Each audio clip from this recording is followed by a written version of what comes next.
shit together. Quick interruption because this fixes all content creator problems. If you're consistently adjusting your camera, losing framing when you move, or re-recording content because you drifted out of the shot, that is a waste of time and engagement. I started using the OBS Bot mini camera and it eliminated all of that. It uses AI auto tracking to follow you in real time, keeps you perfectly framed, and delivers clean, professional video without extra gear or full studio setup. Whether you're streaming, podcasting, or on client calls, this makes you look locked in and polished automatically. Stop fighting your camera and focus on your message. I dropped the affiliate link in the description. If you're serious about content, this is an easy upgrade. As you can see, I'm testing out the camera and everything, and it's working out pretty well. Hit the link, get yours. Welcome to the table. Power, perspective, profit.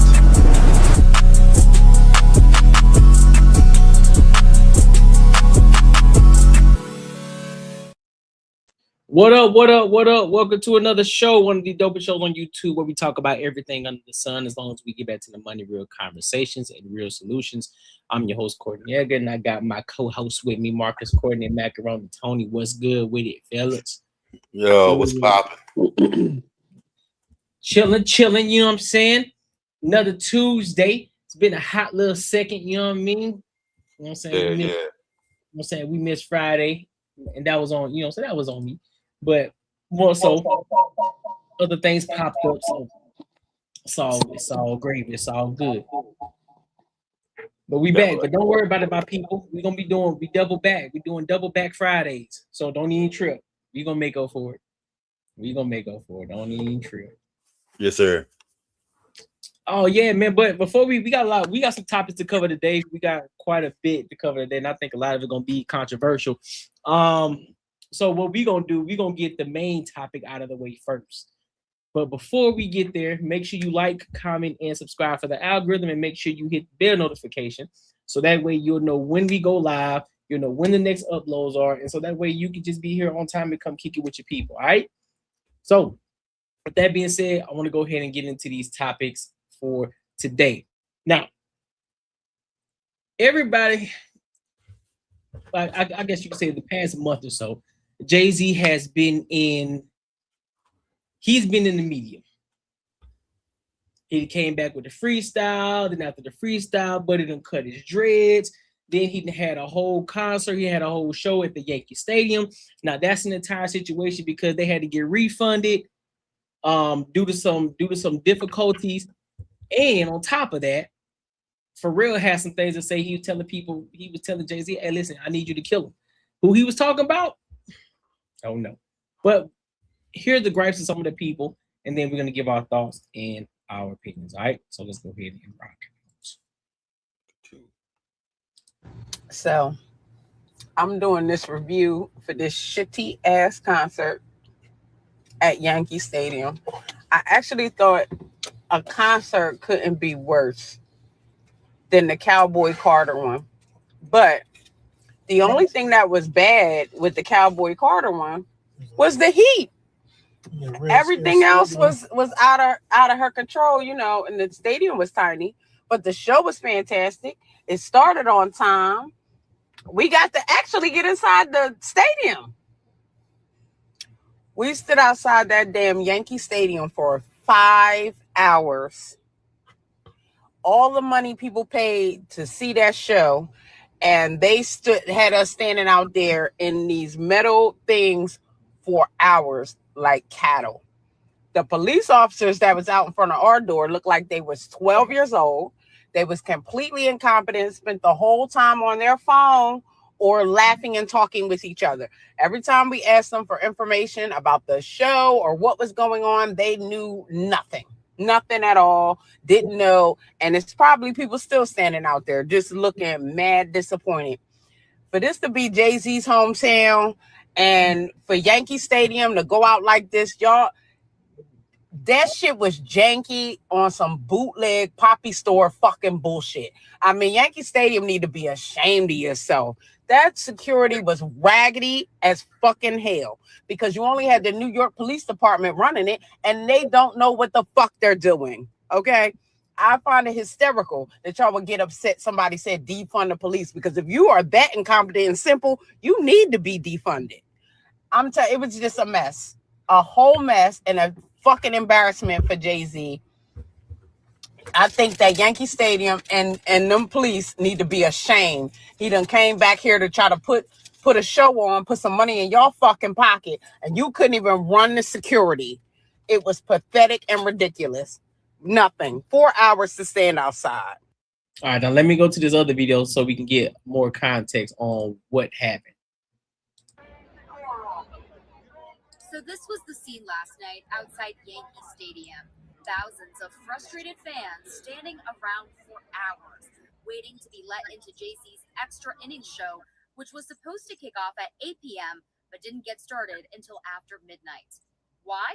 Well, Jay-Z's team says hundreds of people without tickets tried storming the gates and pushing past security, so officials had to shut down every entrance at the stadium for everyone's safety. When Jay-Z finally hit the stage, he apologized to the crowd, saying, "It was like 10,000 people outside, and they closed all the doors, and somebody rushed the door, and they closed the door for you guys' safety and everybody's safety outside. There's 10,000 people outside. I don't want to start music. People get trampled. So I know, really sorry for the inconvenience, but I have to make sure everybody's okay." Fans say it was all worth the wait in the end, with Beyoncé, Rihanna, and Usher just some of the surprise appearances to close out an epic 3-night run celebrating 30 years of the hip-hop icon's legendary career. Now that we have the context, and now that we go back to this other video of this woman complaining, what are y'all thoughts on it? Yeah, bro. She was just talking. Wait, she was talking. I thought he just didn't come out. I thought he just like canceled the show. Fucking just didn't even come out. Maybe like some headlines came out, but he didn't come out. Yeah, I mean, that's just typical shit that happens. I mean, they had to shut it down since we heard the actual the logistic shit that happened, the legit thing that happened. Motherfuckers without tickets trying to get in, you know, putting everybody else's safety in jeopardy, and that's why they had to stop it. I mean, that makes way more sense than what she's talking about. But I think a lot of people, what I've heard since this is an issue, kind of thinks the same way she's thinking. But until you hear the actual truth, you should be able to understand that is understandable. So yeah, I don't know. That's crazy.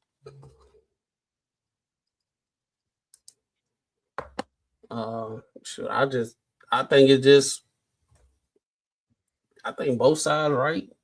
I mean, she got the right to feel how she feels, standing there 5 hours and all that type of stuff. And like, if you don't know what's like, I'm looking at the situation. If I'm there in real time and I'm not knowing what's going on, okay, I can hear about it afterwards and I understand what's going on. But when you actually there, that's a whole different situation. And you know, as people asking questions, and it looked like she was in her car while that was going on. But I get it. I get both sides, right? You got some stuff that's out of your control or whatever, but at the same time, you spent all that money and you standing out there 5 hours, dog. Like, that's a long ass time, dog. Yeah. I mean, were people complaining that were outside that couldn't get in, or people were complaining that were inside and nobody was playing? Nobody was performing. Yeah, is that what the deal was? Like no one was performing for 5 hours? I mean, yeah. So it was supposed to start at 9, but it ended up just starting until 12 because they were trying to because of that situation. There were many people that was trying to get in that didn't pay, and so they try to get that under control because, of course, that's unfair to the people who actually paid their money, and you got degenerates trying to force their way into the concert to watch a show that they didn't pay for. Yeah, and so that was the hindrance. Yeah, I mean, I see both sides because at the end of the day, that would be unfair. But at the same time, in real time, if I'm asking questions like what's going on and nobody knows what's going on, I'd be like, what the hell too? I mean, yeah, I ain't gonna lie, I'd be mad. I wouldn't be happy. I mean, I wouldn't be. I don't think I'd be going to. I mean, I would understand the situation, but I definitely wouldn't be happy. But I also know that, like, in a situation like this, that's just something you can't change. I wouldn't say that it's the fault of, the security guard or the police or any people that work in there. I mean, that's something that was motherfuckers aren't supposed to be rushing in to try to break in. You know what I mean? So, like, I mean, I don't know if that's like a normal thing and they supposed to have like extra security for that. But yeah, I mean, if anything, I'd be mad at the fucking people who trying to bust in there, ruining time for me instead of the security guards and the police officers. That sounds like some YN activity. Oh well, yeah, 100%. They got a thing out here in Atlanta. It's about to be a big kind of celebration or party, whatever, and it's 30 and up. They said they tired of it's getting to the point where it was like they checking IDs and they talking about 30 and up. They don't even care if you 27. They don't even care 30 and up because you can't even get in. Can't get in, dog. Yeah, shit. Because these young dudes, these young people, they be messing stuff up. It's fucking shit up for everybody. Now, hey, is that's legit gonna happen? They'll be turning motherfuckers away that they're like 29, 28. No, I'm telling you, it's gonna happen, bro. I think that's what's gonna start happening, bro. Like at functions where it's usually the demographic kind of it's an older demographic. I think they're gonna start checking IDs and like 30 and up, bro. Yeah, that'll be wild. But hey, I mean, yeah, you're right though. I mean, they fucking it up for everybody. So yeah. I mean, I could definitely see that'll be wild. But yeah, I can see some shit like that. Yeah, but I mean, it messed up on both sides, really, because people that came there, they try to get experience and like the logistics of everything. They probably got babysitters and was like, we're gonna pick them up around this time. And bro, like, you probably still drinking for 5 extra hours. That's a lot of money. Yeah, I mean, majority of people. I mean, a lot of people dropping their kids off at their parents' house and shit. But I mean, I ain't gonna lie. My old ass, I don't feel like standing on line no 5 hours, bro. I ain't gonna lie. I'll be like, bro, I'm about to go home, dog.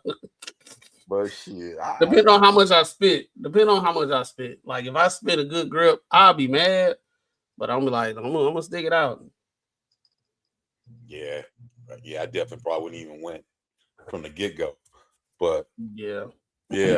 I ain't a big Jay-Z fan anyway, so I wouldn't that wouldn't happen to me anyway. Yeah, nah. What up, Rob? Did you see the video?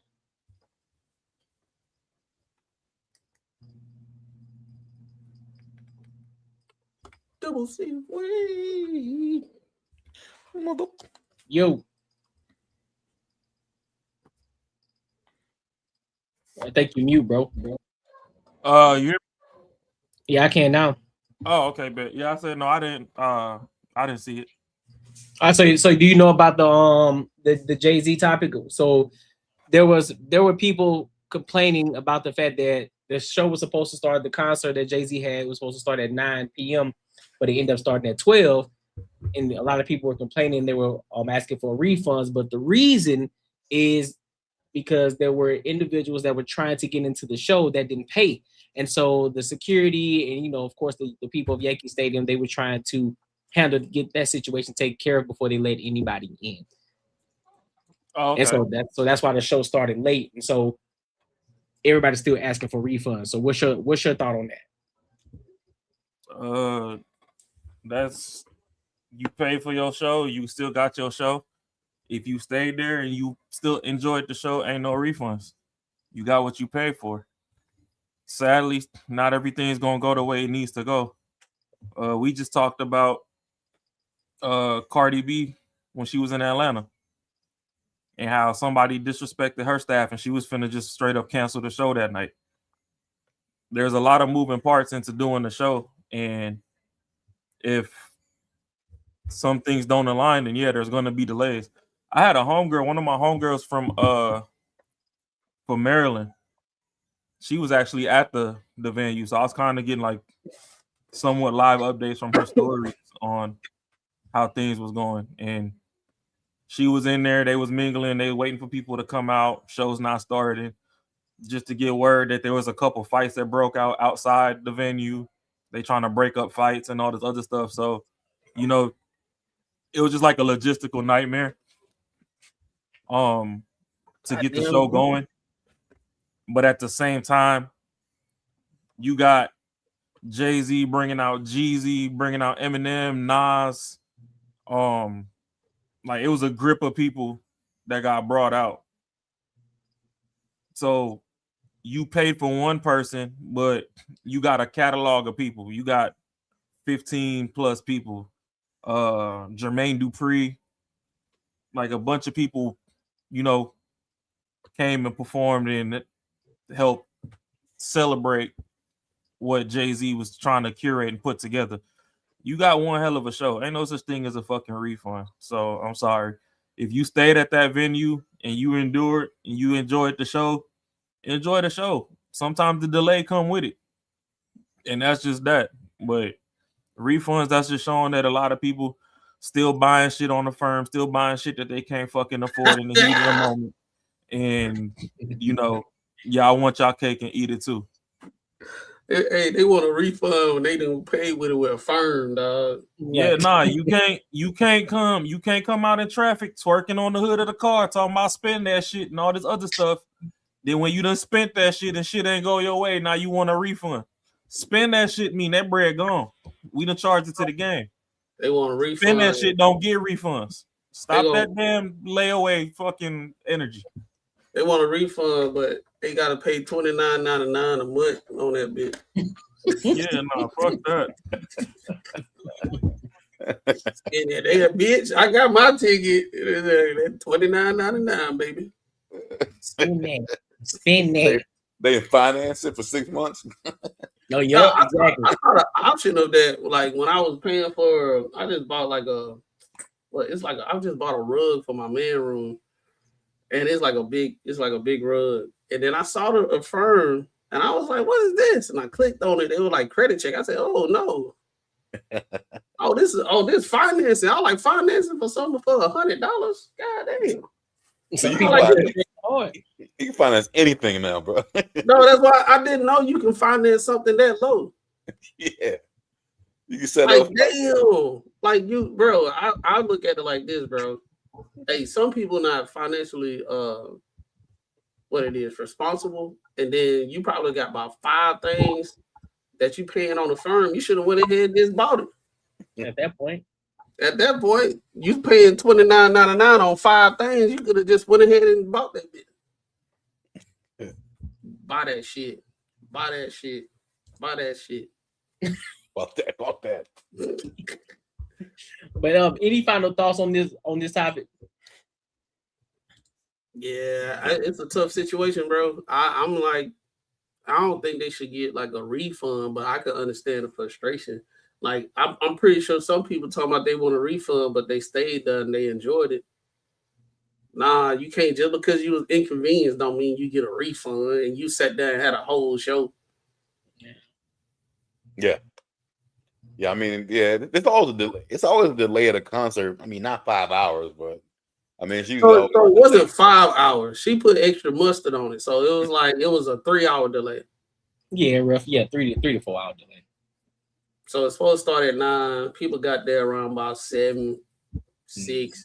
Her ass probably got there late as hell. Thought she was. Oh yeah, they probably rolling about 12. I ain't never been to a concert on time. You go like, yeah, you go like, that's what I'm saying. I ain't never been to every concert that I went to. That shit ain't start on time, bro. That shit usually start about hour and a half to 2 hours late anyway. Yeah. So I went to the Kanye concert. I think it started at 10. I mean, it was supposed to start at like 8. I think that shit ain't starting until goddamn 10:30. Yeah, that's almost like typical shit. That's what I'm saying. Ain't nothing new. I bet, bro. I bet they said something through the whole concert. I bet they said, "Hey, sorry." Maybe they didn't go in detail if motherfuckers are trying to break in, but I'm pretty sure they said something. Well, that's what Jay-Z said on stage. He's like, "Listen, I'm sorry about the delay. I'm just, you know what I'm saying, because people that didn't pay were trying to get in, so they had to get that shit situated first." So he was like, "I apologize." Yeah. Yeah, I think, man. So I be like, man, sometimes these people, bro, she might be a content creator and she just made 10 out of nothing. Probably. Just to make some content. I can tell about her hair. She said I can tell about her hair. Mm-hmm. Shit wasn't done or what? That shit was done, not done, well done. Lakers in 5. Man, make sure y'all like, comment, and subscribe to the algorithm. Wish y'all hit the bell notification, bro. So look, I want to go ahead and go to this next topic because I don't want to spend too much time on it because I'm gonna be honest with you. I'm gonna go ahead and call it. I'm gonna think it's a nothing burger, but there are people who are trying to make a big deal out of the situation. Trump called Nicki Minaj hot. Hot, like fine shit. Oh, how dare man think somebody attractive? Right. So we're gonna get into that, and then of course, we'll give our thoughts and our opinions on. But let's get the full context of what he said. We also have a woman that is so respected and so hot and so great, a great friend of, I don't say conservative, I say of common sense. She's not conservative or liberal or, as they say now, progressive. Liberal became so tarnished. Now it's communist. They say social democrats. No, social democrat is a communist. All right, just so you know. There's no so. If you look at the people that are running, it's crazy what they're doing. But we will never let that happen. It can't happen to the country. There's no appetite for it. See numbers coming out over the next 6 months. I think that nobody will have ever seen before. Boy, he throwing shot. And boy. She's a woman that's respected by everybody, and she's got real talent. Nicki Minaj. Nicki, stand up, please. She's such a great person, respected by everybody. Today, 38% of Americans do not own stock, yet we have set 73 all-time records. It's now 82. They're a little bit late with their notes. With Trump accounts, every newborn child will be invested in the stock market. So they're going to be watching. They'll be the next Larry. So what's your thoughts on that? Hey, boy, I'm finna start calling Trump's old Simeon Sam, boy. So he fired off. That boy the rooting and tooting as bad as he was shooting, boy. Shoot this shot. Hey, it may have landed, bro. You never know. She took away the fake ass. I don't like it. Man, it's gonna be a nothing burger, bro. But you gonna have people that's gonna say stuff. It just don't matter what he say. It's just gonna be a problem. And I think it's one of the things. It's just people gonna have something to say because Nicki being very vocal these days. I think she didn't got enough. She didn't got the bag enough to be like it is what it is, and she just tired of. She just want to say what she want to say. And because he say that, now not everybody gonna associate her with Trump. So it's all good. Yeah. That's all. It's the name of the game, bro. And I think at this day and age, bro, it's getting like that fatigue finna start happening. People finna be like really on some. We don't care if you don't like Trump, goddamn. We don't care if you're liberal. This, that, and third. What's y'all issue? What you mad about? He ain't say shit. Damn, is it that serious? Shit. Tired of all that fear mongering. Oh, he a racist. When did he say something racist? I don't know, but do your research. Or like, well, you got the research. Well, why don't you say it? Well, he say so many things. Name one. They can't do it. Oh, he said Nicki is hot. Oh, damn, it's the end of the goddamn world. How dare he talk about a black woman and sexualize her? Said she hot. He could have said she was a beautiful black woman. It's just exhausting. In the words of Will Smith, it makes me so tired. No, I mean not Will Smith. Uncle Phil. It makes me so tired. Hey, I was about to say that. They're gonna say that he's sectionalizing her and then he's fucking a creeper or some shit like that. Like I guarantee it. But there's some old man talking about just talking, bro. Like it was not even that ain't shit. It's crazy, but they definitely are gonna blow it up. Hey, Uncle say way more shit than that. Look at that fine ass. Yeah, our uncle gonna touch. Hey, come here. Let me see. Damn. I used to touch a lot of rumps back in the day. You know, they say rumps. Of course, and then of course they'll try to tie it back to the Epstein files.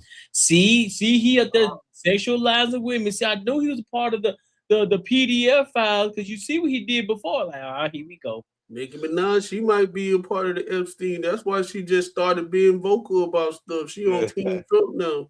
She's on that island. I bet if y'all go to her finances, y'all find something tied to Epstein. Bro, it be like, I be hearing that stuff. I be like, bro, where are y'all getting this information from, bro? First of all, y'all don't read. So where y'all getting this from? Good news. Can they be speculating, bro? A lot of them just speculate. They speculate. They heard somebody else say it, and now they take that same rhetoric and they tie it just because somebody's name is attached to something. Automatically, they bad. Anything that has Trump in it, they automatically deem bad. Hell, even if you even tie your name to a conservative, saying that you're conservative, automatically you're bad, automatically you're tap dancing, automatically you know what I'm saying, you hate your own kind, like, oh, for you to be black. And then here's the crazy part. And if they say that you're conservative, they can't tell you why. They can't tell you why you uneducated, but they'll say, oh, you so uneducated. Like, how? Oh, yeah. No, you will never get no answer. Yeah, you never get an answer. All you get is deflection. All you get is deflection to something else, and they continue to keep moving the goalposts. More, you know. Oh, okay, you know. Right. Nah, they just they go my number one fan. Nah, I you know what they're gonna do, bro. They gonna blow the spot up when they can't substantiate the stuff that they talk about. So they're gonna get very emotional and blow the spot up and walk off and and start crying and shit with their blue hair. Yeah. You're being real disingenuous right now.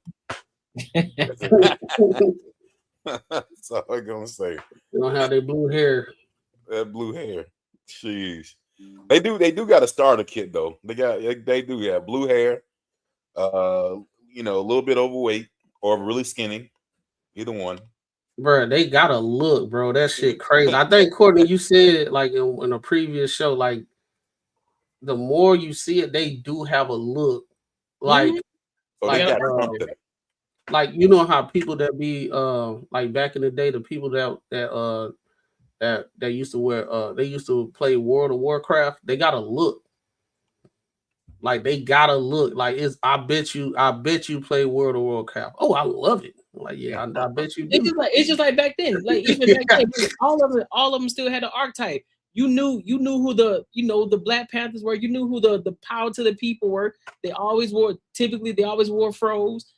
The women wore the froze, and they always had the little pink, or they always had like a little African emblem on a little necklace rope. And the hippies, they always looked a certain way. They had like a little dreads. They always had a little flowery type of look, and they always looked like they was hot. They all everybody had an archetype, and it's no different than today. It's the same thing. They all got an archetype, and you can point them out. The earthy ones, the ones that got the dread, typically speaking, the earthy ones, the super earthy ones, you know, like, oh yeah, I know what type of time you on. You read chakras, you talk about zodiac signs, you earthy, that's you right over there. Then you go to the other side. You go to the other side of the corner. Then, of course, you know the real coons. You know the real ones. They got an archetype, and you know the degenerates. They got to look too. Everybody got to look, and you can point them out from a mile away. Yeah. Hey, what's up, perfect timing? Especially the dude. You said, I mean, not the dude. The extra conservative, all the way right leaning black people. They got it. Every time I see them, hi, I'm Tom. Yep. off of Boondocks. Hey, that's what I'm like. Hi, I'm Tom. They got an archetype, bro. You can spot them from a mile away. Yeah, that's it.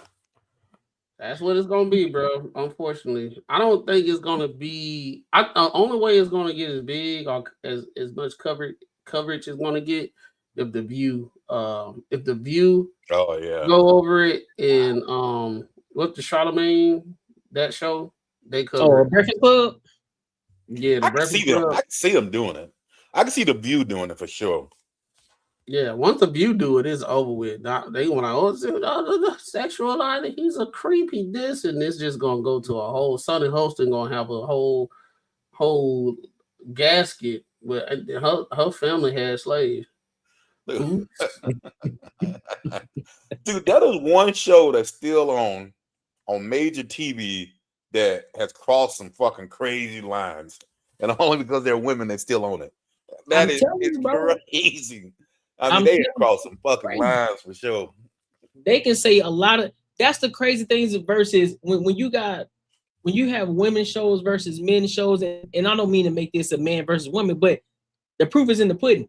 When you see these type of shows, they last, bro. Nobody's canceling them. For some reason, somehow they still are on TV. It's like, dog, what the hell is going on? Y'all be talking batshit crazy about men. Politicians saying egregious shit, saying all kind of shit, and yet nobody canceled y'all. But the moment if you got a full-on male panel and they say one little thing that don't even sound like it's misogynistic or something that's just the truth, automatically, boom, show canceled because we don't like what you guys were saying. We don't like the propaganda that you guys are pushing out. What do you mean? Well, I didn't, bro. I watched this show, and bro, I'm not gonna lie, bro. I think she used the whole repertoire in one sentence and tied all of it together, bro. She tied all of them together. And the way she said it, if you're not educated, then like you would think that she's spitting, right? She was like, it's just due to male, with the misogyny, it's tied into the patriarchy, which results in so much what's the word women say these days, that men are what's the word? They are and the narcissism that's going on in the country amongst all men, with the toxic masculinity. She said all that in one sentence, bro. I was like, bro, hold up now.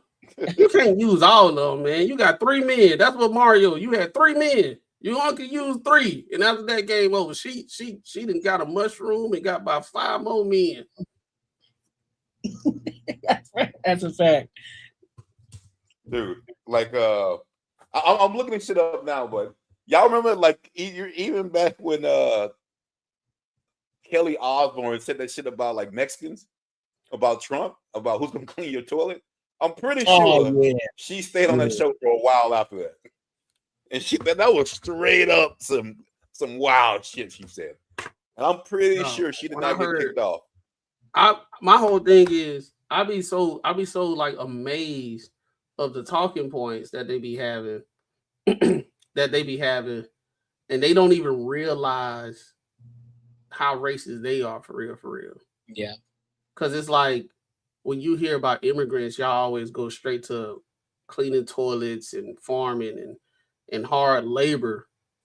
And you sitting up on the show, like, who's gonna do this hard labor work for us if they go? Like, there's plenty of immigrants that's here that's doing great stuff and making good money and being productive citizens and stuff like that. Why y'all gotta reduce them to that? I think it's the same thing when those Congress people were trying to get votes for black people, talking about we have to give resources in these inner black cities because they can't even use a computer. They're not educated enough to use a computer. Right. That's crazy. So that's the thing. And that's the thing too. That's why we always look at the white apologists, right? It's like, why are you trying to apologize? Like, first of all, they don't need your help. Well, we don't need your help at all. So why are you trying to dumb us down as if we aren't competent enough to do what it is that we need to do? And so that's the problem when it comes to the liberals. That's why we look at liberals, even conservative black people. It's like, shorty, I don't need you to talk for me. Nigga. I know how to operate. I know I'm educated enough to do my own research. I can do all this. I don't need you to speak for me. I'm not beneath you. I'm not less than you. Well, because I'm so privileged and you're not. I beg your finest pardon. What is it that you're doing that I can't do? What you mean? I don't need you speaking for me. I mean, you got to understand, black people, they it's racist to ask for voter ID because they can't even get IDs. It's crazy. And the people who push that, like, you know, we need help and they got the upper hand. They don't even know that they calling you stupid. Like, I don't even get it. And they still like, oh yeah, you understand and blah, blah. Like, bro, they calling you fucking stupid. Right. Stupid If you don't vote for me, then you're not black. Yeah, it's fucking crazy as fuck. I don't get this shit. Someone wants something so bad for free that they're not even hearing what people are saying. That, yo, the reason we need to give it to you because you're not capable of doing it. You've been put behind, your fucking brain cells ain't working, and also the dumb shit. It's fucking crazy. I do you one better. If you work hard and be a productive citizen in the United States, and you make good amount of money to the point that you killing it, you're now the bad guy. Now you're the elitist, and now you don't know the struggles of the average American. Yeah, yeah. That's how crazy it is. Though, like, okay, if I sit here and ask for shit all the time, right? Then I'm with the in group.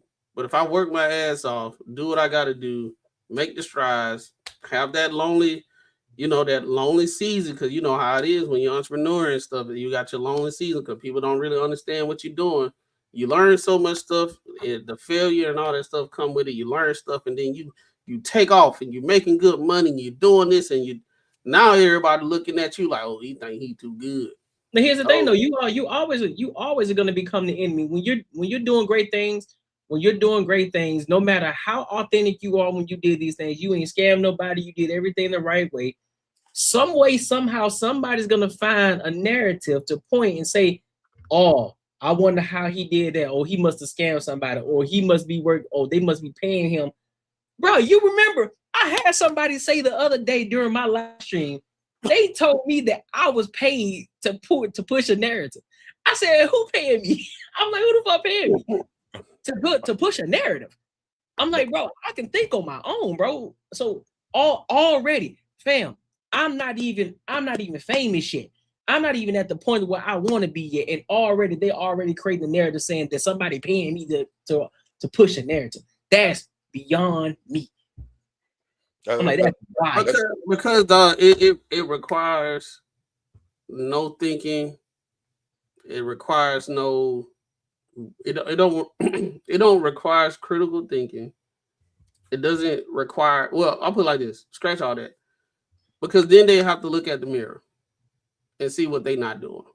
That's pretty much what it is when a lot of people just throw some shit from left field and saying you are part of the X, Y, and Z just because you're doing what you're supposed to do. It makes them look at themselves and within their inadequacies that they deal with on a day-to-day basis. They have to wake up to it every day and be like, I don't like what's going on in my life right now. I think most people have some certain things that they don't like going on in life, but what separates people from those people that blame everything on everybody, you continuously work on it to try to fix it. That what makes you feel better. That what makes you get stronger. But you got people that are told, hey, if you keep on doing this, it should just fall in your lap. Or you deserve it. The world is supposed to confine to you. You're not supposed to learn how the world works and take advantage of how the world works. Right. You're not supposed to adapt. Now, when you start adapting, now you think you're better than me. Now I got to sit there and like we was like right here at the same spot. You done took off. Oh, that you just lucky. Nah, I ain't lucky. It ain't my luck. I think it's just a mentality when you're around a certain group of people that the only logical thing that you come up in your head is that someone is telling you to do this because you didn't think it's on your own, especially if it's a narrative that it's a thought thinking point of someone of a different color or race or like a financial standpoint. Then you think there's no way a black person thinks this way. Only logical thing that pop in my head is that someone's paying him or or some other shit. Because you know what? I ain't gonna lie, bro. When I first moved here from Mississippi, I literally thought, and I'm not gonna say this is not a thought, but I literally pretty much thought the only job I can get would be like in a warehouse. And like literally, I was like, that's the only kind of job I want. Like I would have never thought about wanting to get a job in an office. I'm like, no, I'm just gonna only look for fucking warehouse jobs. And I remember having a conversation with one of my roommates one day, and we were talking about because he could come home from work, office job, talking about how tired he was. I'm like, dude, what the fuck you talking about? I'm out here in his warehouse busting my ass. Now that's tired. And he's talking about mentally tired. What the fuck you? I'm like, I didn't even know what the fuck that meant. I'm like, that's stupid. You're stupid. You're talking about mentally. How can you be mentally tired? Because at a warehouse job, you ain't gotta do no fucking thinking. Like, you gotta do shit. You gotta do nothing. So like, I just think a lot of people we're just like raised this way to think that like if you start thinking about shit on your own, that's not even right. Like that's not even right. So we gotta get black people out of that mindset. Well, unfortunately, I think a lot of people are. I think today a lot of people are waking up to it. 'Cause I see way more people of us being vocal of saying, "Hey, I'm tired of hearing the same stuff and saying we gotta wait on stuff. Like I'm about to go do something. I gotta do something because what we've been doing for a little bit ain't been working. And some people been having family lineage that doing the same old. Oh yeah. So like I'm about to do something different, and then especially live in other places, you see friends doing good and everything. Hey man, how you do that? This, that, and the third. Like with my lawn care service, I got a friend. He was like, man, as soon as you get to a certain point with your business and everything, he gonna get me government contract jobs. So that just comes from networking and having people. Like I'm thinking, I'm just finna just build my stuff up and have a fleet of trucks and all that stuff. But once he said that, it kind of changed my mindset of like, shit, I'm about to do these government stuff because that's guaranteed. That's guaranteed and more money than sitting here trying to look for clients and stuff. Fuck, I know a dude that does government contracts for schools, and he makes a grip. He stopped. He used to had his whole like a shop where he redid cars. Stop doing the shit. Now he only does the government contracts. Yep. But you got people. If you even this conversation right now start making people feel uncomfortable, then they start trying to pick apart the game that you're saying right now. Yeah. Everybody can't do that. Everybody ain't got the. You be like, damn, why you so negative, bro? Yeah. And you know, honestly, tell you the truth, it's kind of good. I mean, if you're thinking about like on a selfish end, it's kind of good if some people are just stupid, because then that don't mean that they won't be taking it. They won't be the competition. Yeah, I mean that's true. But I think sometimes what bothers me is just like the all right, like it like the idiots. Like, yeah, I mean I know that's bad, but the idiots, like they'll sit there and argue all day up and down. Like try to poke holes because they have something insecure about themselves or pushing themselves. Bro, have you seen some of these? Like, I mean, we all watch podcasts a lot, right? But there was one I was watching. Shit, it was about I watch a lot of them. But when you talking to someone trying to argue, debate with somebody who I'm gonna just say stupid as fuck, and they're on their own own logic, they come with it. They come with it so hard to like fight those cats, because you're thinking in logic and you're trying to decipher what they're saying to try to make it make sense. And what they're saying is fucking just insanely crazy. But they real fast will come with this shit, man. It's yeah, those ones you can't beat them, man. I just let them go.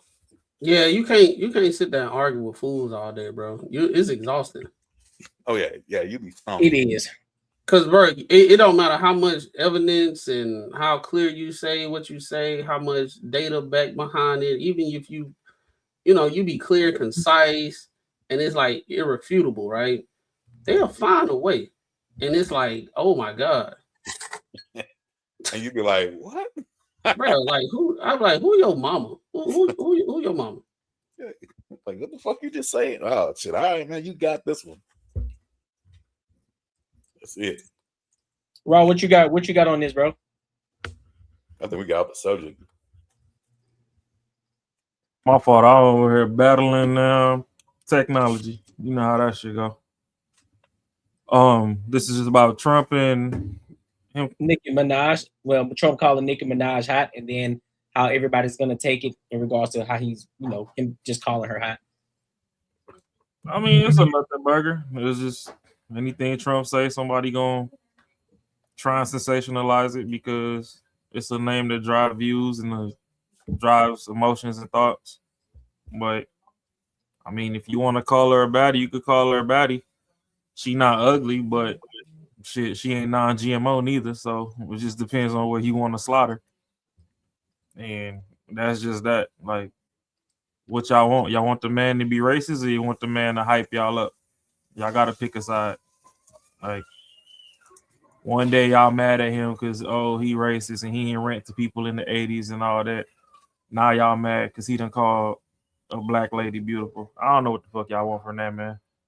And a lot of people wasting the opportunities that he's opening up right now for y'all to just go get a little bit of money. It could be way worse than it is right now. And it's not. Really good. So it's all nothing. It's just folks trying to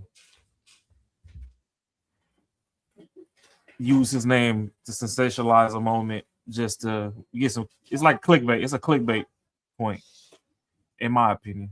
So that's just my thoughts on that. Okay, cool. That makes sense. That makes sense. So look, we got a super chat. But make sure y'all like, comment, and subscribe for the algorithm. Make sure I hit the bell notification. Listen, I'll be right back. I'm gonna let one of y'all read the super chats though. Shout out to you, Snow. Shout out to you, whoever wanna read it. But y'all gotta make sure you play the video before we do though. I'll be right back. All right, let's see. We're gonna read the super chats.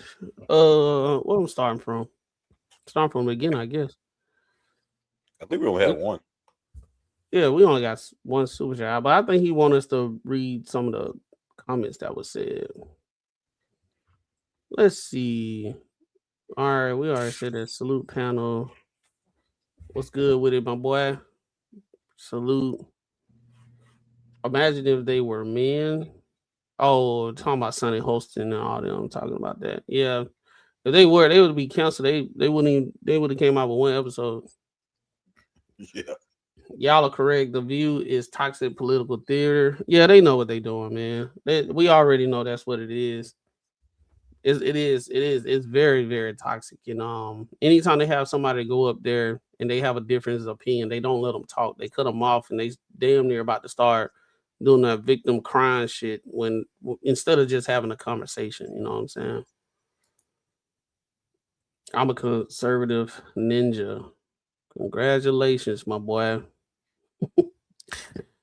Good evening. What's good, Snow Bunny? Blah, blah. And you don't know what you're talking about. Everybody can do that. So start saying everybody can't. So yeah, I forgot. He don't like putting punctuations in his sentences. So it's kind of hard to read. Can do that. So start saying everybody can't do it because everybody can't do it. And on top of that, you are not smart for a person black. Got you. And black people cannot be wasted to other people. Is that a bot? I think he was on here before. I think he might be a little kid, man. And black people build this country on a white man fence. Great. That's probably a little kid. Somebody is paying you just push this narrative. You guys are spot on. This is refreshing. God bless. Hey, appreciate it, man. Appreciate it. We just everybody have their opinions. We just talk about it and we just explore ideas, man. That's all we do. After you plant the seed, grow the wheat, mill the flour, and finally break the bread, then they think they get the slice. You are right. You are freaking. We see that all the time. Do everything, get that finished product. And then get mad if you don't. Now you're a sellout. Yeah. You're supposed to give it back to your people. You're supposed to bust your ass, and then you give it back to everybody else who needs it. They sit down, and you're supposed to give back to the people. Now I'll give back to the people that need help. But people just sitting there with their hand out, that's a whole different situation. Yeah, people that need help, like homeless people. Yeah. And I think, here's one. Appreciate it, Snow Bunny. Courtney Hart went over this one. Yeah, you right, man. Making money is me, man. 10 years, man, you're gonna have matching Benzes. 10 years? Nigga, more like 10 days, man. 10 days. Hey, I always, when I watch that movie, bro, I be seeing his lineup be so pushed so far back, bro. I'll be like, damn. Look at that moon. Damn. What's a 607? 607. What up, 607? Vontae Carlo, what's good? I don't know who 607 is. What area code is that? I don't know. I couldn't even tell you. Couldn't even tell you. 607. All right, y'all ready to get to this next topic, brother? Yeah.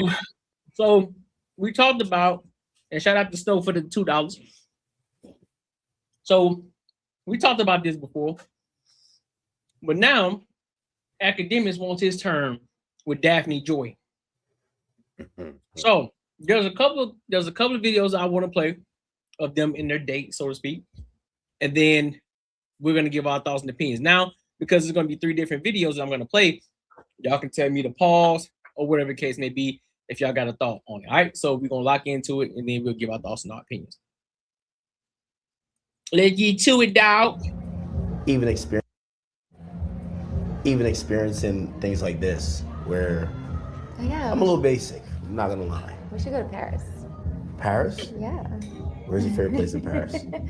My favorite place in Paris, I can't tell you, but I just have to show you. Really? Yes. How many times have you been? I like to go there around my birthday time because it's the city of love. When's your birthday? February 8th. February 8th. Yeah. What zodiac sign is that? Aquarius. You're Aquarius? Yeah. And you? I have no idea what that means. I'm Aquarius. Aw, I love that. All right, so we're going to Paris then.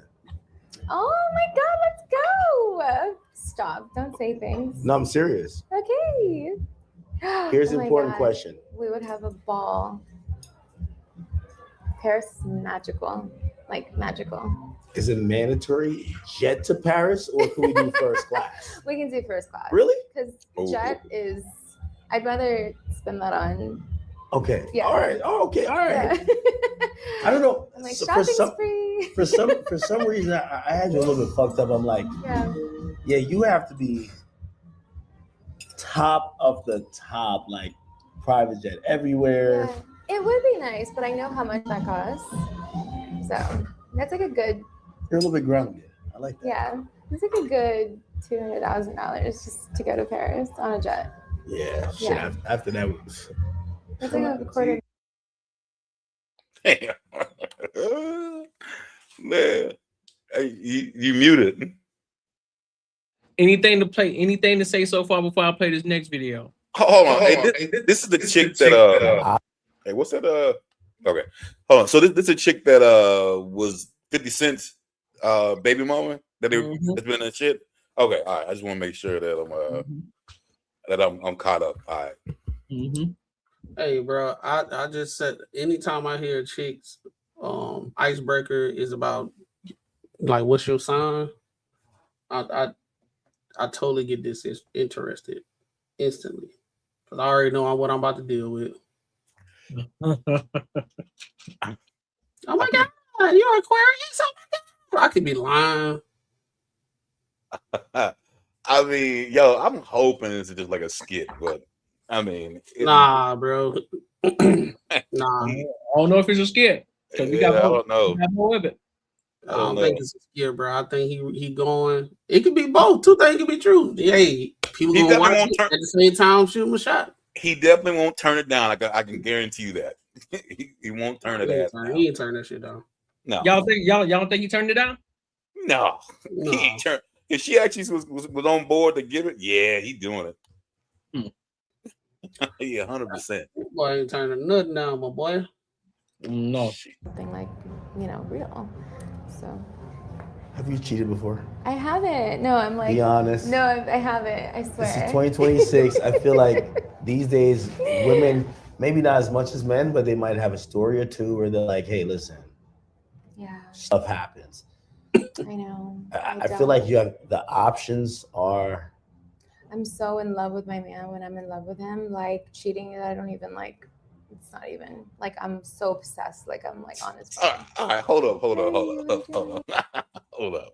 right, man. All right. What's it taking to Paris, Texas? And I know Raw's probably gonna disagree with me on this one, but man, sometimes fuck that shit, bro. You gotta know who you dealing with.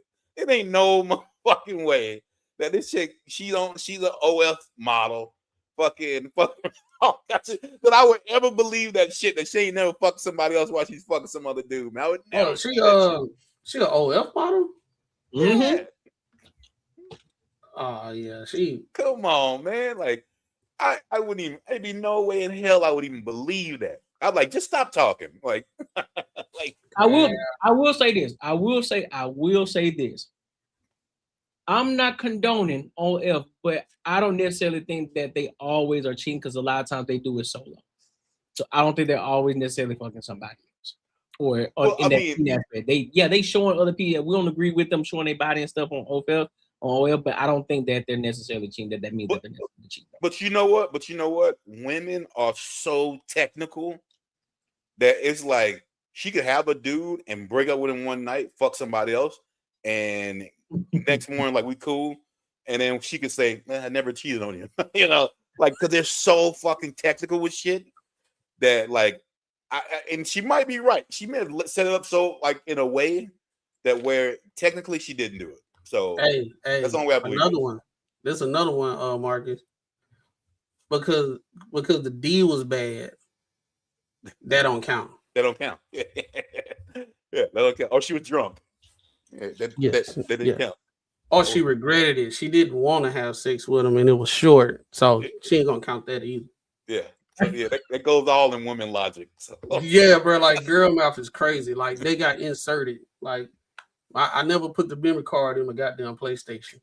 Yeah. But I saved the game though. But I never used it. Never used it. Because I didn't like the game. I took it back to Blockbuster. So I never played it. Took it back to Blockbuster the next day. I didn't like it. Never used my memory card. That is wild work. Oh shit. Hey, girl math is undefeated though. That's true. Oh, and they believe that. They look, but look, sometimes I don't think they believe it sometimes, because when they look in the air, they trying to piece the puzzle. It's like they got like a puzzle, and they got 4 parts, but they saying they need a 5th one. I think what it is, I think they can't look at you in the eye because they're like, this motherfucker's believing this shit. And they probably gonna give it away. They're gonna show it like when you're playing cards and shit. Nah, she don't want to see you with those eyes. Like, really, you sit here, you really gonna sit here? Oh, that's stupid, huh? Okay. Thinking about me? What are you doing? Yeah.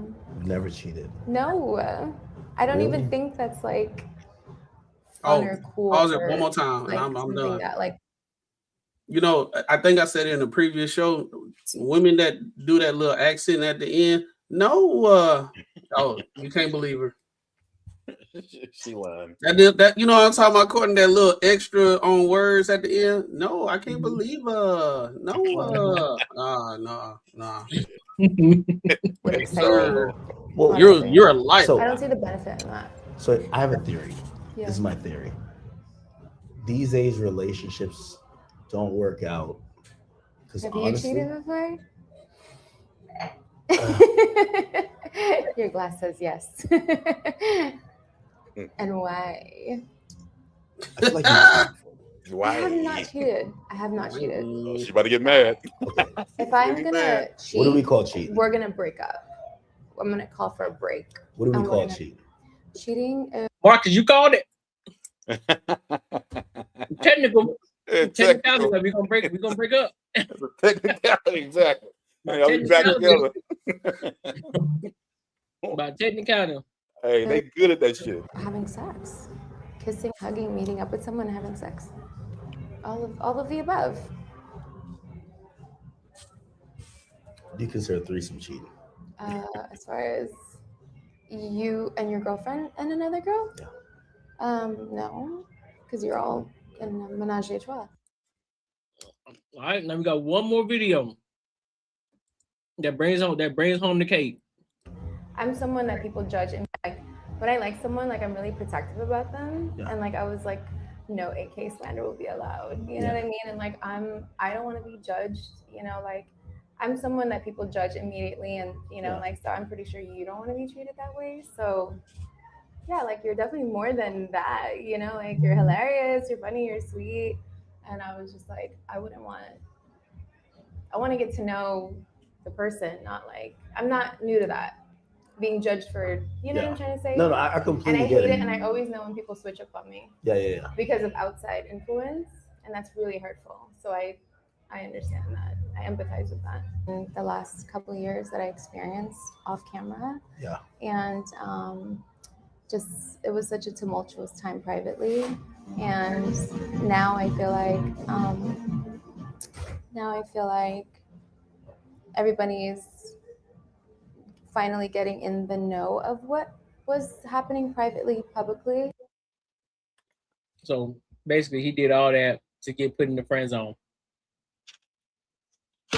Is that what she said? Mm-hmm. I can play it back. But I like someone like I'm really protective about them, and like I was like, no AK slander will be allowed. You know what I mean? And like I don't want to be judged. You know, like I'm someone that people judge immediately, and you know, like so I'm pretty sure you don't want to be treated that way. So yeah, like you're definitely more than that. You know, like you're hilarious, you're funny, you're sweet, and I was just like, I want to get to know the person, not like I'm not new to that. Being judged for, you know what I'm trying to say? No, I completely and I get hate it. it. And I always know when people switch up on me. Yeah. Because of outside influence, and that's really hurtful. So I understand that. I empathize with that. In the last couple of years that I experienced off camera. Yeah. And just it was such a tumultuous time privately, and now I feel like everybody's finally getting in the know of what was happening privately, publicly. So that's what I'm hearing. I'm hearing friend zone. Based off of all three videos, I'm hearing friend zone. You know, cool, we go to Paris, have a good time, you know what I'm saying? You spend some bread on me or whatever the case may be. You know, you may or may not get some box. Who knows? We don't know, but I think it ain't gonna go no further. I don't want it sounds good for the camera. She don't want to switch up when what he says when people start getting in his ear saying like that she's a hooker. She don't want him to switch up. Like, yep. That's exactly. She was like, you know, too many people. Mm-hmm. You too close to the game. Mm-hmm. I don't want to feel shame. Yeah. You too close to the game, so I don't want to feel shame. Mm-hmm. You know, it's what it is. Of course. She definitely gonna do some wild shit. He's gonna be like, I knew it. Yeah. My friend told me not to fuck with you because you fucking all them dudes. That's what it is, dog. She understands, and that's what the thing where people we keep trying to tell some of these women be like, you keep on dating all these people that's known, you're gonna go around and everybody know you. Now you too known, and you're gonna blow up the spot. Mm-hmm. People ain't gonna take you serious. She want to be taken serious, but people ain't gonna be taking her serious because they know her past. Yep. Exactly. I mean, but on the same strength, I think Akademiks the kind of person to where he can't have a relationship with somebody that's in the spotlight. Because even that one shorty that tried to make his, you know, he was alleging that he allowed his homeboys to take advantage of her and all the other stuff. Mm-hmm. You know, Ak dropped receipts Monday through Friday on all the bullshit. So, you know, a lot of these women that are in spotlights, they know they victims. They know who they can take advantage of. And when they run into somebody that they know, they just have no no equal grounds, no equal standing in the realm of, being able to battle, so to speak. If they know that they're gonna lose the battle and the war, they'll friend zone you to save face. So I think this is just friend zoning him to save face because she knows this ain't nobody you can get up here and bully and all that. She snuck past the defenses of 50 Cent. But 50 like me, I don't really give a fuck what you do. You gonna look bad in the end, not me. So we could charge it to the game. And I could just keep poking the bear from now till the bear dies like the dare bear. So with this scenario, she talking all that good shit. She trying to get flown out, get tricked on and all that. And she'll be receptive to taking such donations and contributions, so to speak, in their terms, if he going. But as far as a relationship goes, she not gonna go for a relationship because she know the minute she fuck up, act dotting her I's and crossing her T's on the spot, and it's gonna be little to no wiggle room that she has to fight back. Yeah, because I think also, I don't think people give Act a lot of credit either, because Act actually smart. So I think he would. Now that I can walk it back a little bit, I think he would take her to Paris. But I think he'll take her on the strength of like, listen, I got bread, I can spend some money, we can have a good time. But I know this ain't no serious shit, so we just gonna have fun. I'll break bread on you, and then we come back, and then we go our separate ways and do what we do. I just know that. Now I know you for. I just know you on a personal level. I got your number, whatever the case may be. We kick it, but I know where we stand. Yeah. Hey, man, she might give him box too. He also recording this shit too, so he's making money already. Thanks. So, like, in that case, then yeah, I mean, ain't no Mike. If that plane ticket costs more than $350, you gonna swallow. Shit, that's gonna be about. Oh yeah, first class to Paris. 12, 13. Well, yeah, first class, so it's gonna be about 2 stacks. So you feel 2 stacks? That shit might be more than that, ain't it? Probably more. Let me see. I mean, by the time you book the telly and everything else, you well into 3 Gs. I'm talking about just the plane ticket. Well, yeah, just for her, about 15, 1800. Yeah, you are about 20. Yeah, about 20. You in the 2 band range. Well, actually, I retract my statement because we not playing with no little pup. We playing with big dog. She gonna need first class. So she already said that. Go ahead, throw the little 15 thou wow out the window. Well, depending on let me see. Because he said, private jet. She's like, nah, we can take that first class, but you can spend that money you would have spent on that jet on me while we're in Paris. So she was smart with it. She was like, don't waste your money on that plane ticket, but you can spend that money on me. Yeah, I'm pretty sure they ain't flying commercial first class either. And that's why when we touch down, that first hour is called the power hour. Once we touch down, everything's situated. We got our bags, whether we hop in the Uber or we got the rental. Once we get that room key and we get to that room and you hear that beep, you got 60 minutes to get filthy. If you want me to continue spending this bread. Well, you got 2 minutes to go filthy. You got 10 minutes. I'm talking filthy. I want tears out your eyes, snot out your nose, foam out your mouth. Straight up. Make it look like Granny just died and you can't control your emotions no more. Damn, bro. Hey. Boy, talking ruthless, boy. He's speaking facts though. You know what I'm saying? I'm spending this bread. Just because I sit in the basement talking shit about hip hop's finest day in and day out, don't mean that this shit easy or it came free. Said mascara all on your face. Boy, I'm talking about I want that shit dripping off your chin. Damn. I want the mascara dripping off your chin. Yeah, you paying about 14. You paying about 14.5 for a first class flight to Paris. For one? I told you 15 out the rip. For that's for one. Yeah. Yeah, that's on for like one. Delta? Man, that's on any flight, big dog. British Airways. On British Airways, you paying 14.5. That's wild. Yeah, hey. Yeah. I'm with Raw then. But you said, because think about it, you paying 14.5, so that means you paying for both of y'all. Not to mention when y'all get over there, you still gonna break bread because y'all going out to eat every night. She's gonna get the most expensive shit. So y'all probably gonna go to the store too. And whatever other extraneous activities that y'all gonna be doing. Oh, you definitely, and she was right, about 200 bands you're gonna be spending. Facts. If I drop a used Honda Civic on the flight and we get there within 60 minutes, I want you to be barbaric. Exactly. I need the most uncivilized version. I want you to get up and look in the mirror and act like you don't even know yourself no more.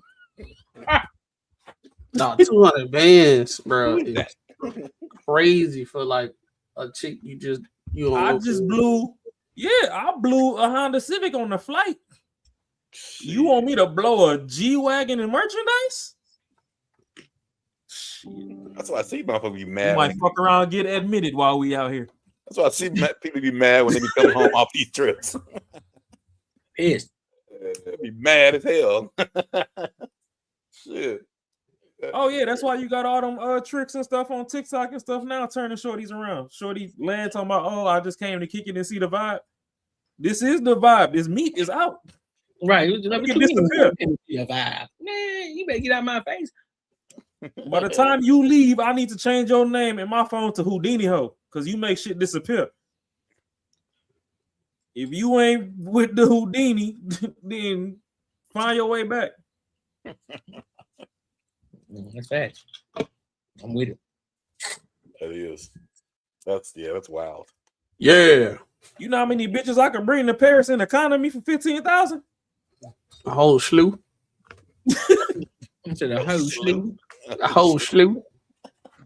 Yeah, you can fly a whole football team down there for that. I'm trying to tell you, bro. Let's say it's 2 bands a ticket in economy. That's 7.5 hoes. That's crazy. I could bring 7 and spend that last band on in-flight refreshments. Damn. Everybody can get a shot or 2 in the middle of the flight. Yeah, that's a lot of money. But any final thoughts on this? Man. She got some nice jugs. They was jiggling, baby. And them clavicles was out, and you can still see them. They ain't disappear. So, on a more serious note, though.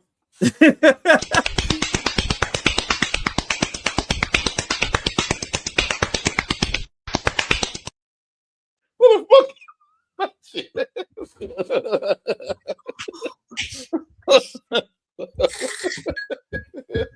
Hey, yo! You found one to replace it, bro. Hey. You found one to replace that one. Do the other one. That one. Nah. Hey, bro. We can't sit up there and watch that, bro. That's nah. You gonna Corey, that you did that?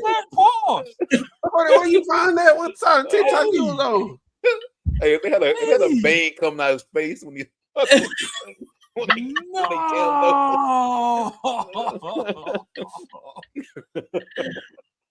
that was funny. Fam, from the top rope, that's how you jumping. Hey, dog. I had to get one. He said, Marcus said, find those. I had to get one for y'all. Hey, Marcus, bro, no more wishes for you, bro. That thing was squinting his eyes while it was doing that shit, bro. Nah, bro. Hey, man. Hey, how we know it's a dude, man? I'm gonna say it's a girl. You know what I'm saying? So, Izzy Seychelle says she wants us to answer a question, or I'm not sure what it is. But what's your thoughts on us Afro-Americans wearing pajamas and bonnets in public? I disagree with it 1,000%. That's my thoughts on it. Don't wear it in the public. If you're gonna step outside, make sure you are presentable outside because you never know who you're gonna run into outside. That's my thoughts on it. That's true. Oh, you a nigga. You a nigga. I bet. So I'm the nigga's boss. It stands. Yeah, my answer stands the same, big dog. Yeah. Don't wear pajamas outside. Don't wear no bonnets outside. Get yourself together and go outside as a presentable person. I just put it like this: if you wearing pajamas, in public places, that just let me know you ain't got no clothes. So you need to get your money up and go get some clothes. If you ain't got something that you can just throw on like a sweatsuit or something easy that's comfortable and still, presentable, then that just let me know you ain't got a lot of clothes. Who is we? I ain't no female. I don't wear bonnets. So why do we wearing because degeneracy is at an all-time high. Yep. There's no shame, if you have, even if you say something, you like we ain't gonna get canceled, but you have a lot of women having a problem if we do it, if we say something about it. So they do it, but at the end of the day, I just look at it. You just separate the type of chicks that you want versus the ones that you don't. Because majority of the time, if a chick bold enough to wear pajamas and a bonnet in the head in public places, she just gonna be a headache if you try to get with her. Oh, she's never gonna be loud. No, don't follow authority. She's gonna embarrass you. She's gonna embarrass you, and please don't get her pregnant because you're gonna hate the rest of your life. Not every can make some of us bets. Wait, what? Not every can make some of us black gotta go. Huh? I think he's saying not all of us can make it. Some of us gotta go. Oh, that's fair. Yeah. You can't bring everybody with you, big dog. You can't. You can't bring everybody with you. That's a fact. I've been getting good at trying to read people that when they be doing typos and stuff. Some people, I know that's a typo on his part, but I think old buddy that was here earlier, bro. I don't know if that's a kid or he illiterate. Or that was my fan, bro, for my solo show. But now go ahead, Raw. For the question, part 1, wearing pajamas. Unless you going, I guess Fukari actually said it, but unless you going to like a pajama party or something, and like you got on a fresh pair just for the party, not just your everyday bust down, and you just happen to be going to the party, you grab them bitches out the drawer, the clothes hamper to go, then it's decent traffic because that's a curated event specific thing that you're doing. And even then, when you wearing them kind of pajamas, you supposed to be in your finest. So if your shit still got a cotton thread count and it ain't got no silk in it, that PJ party ain't for you because your pimping got a little limping in it. Get your money up like Macaroni said and get some more clothes. On the topic of bonnets in traffic, I don't agree with. I don't give a fuck what hairstyle you got. There's something called a scarf.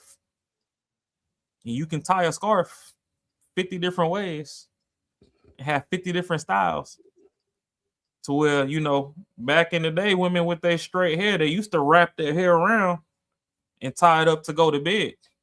You can do that wrap and put the scarf over it and tie it. And, you might look earthy and all that, but hey, it's still a lot of earthies that are baddies.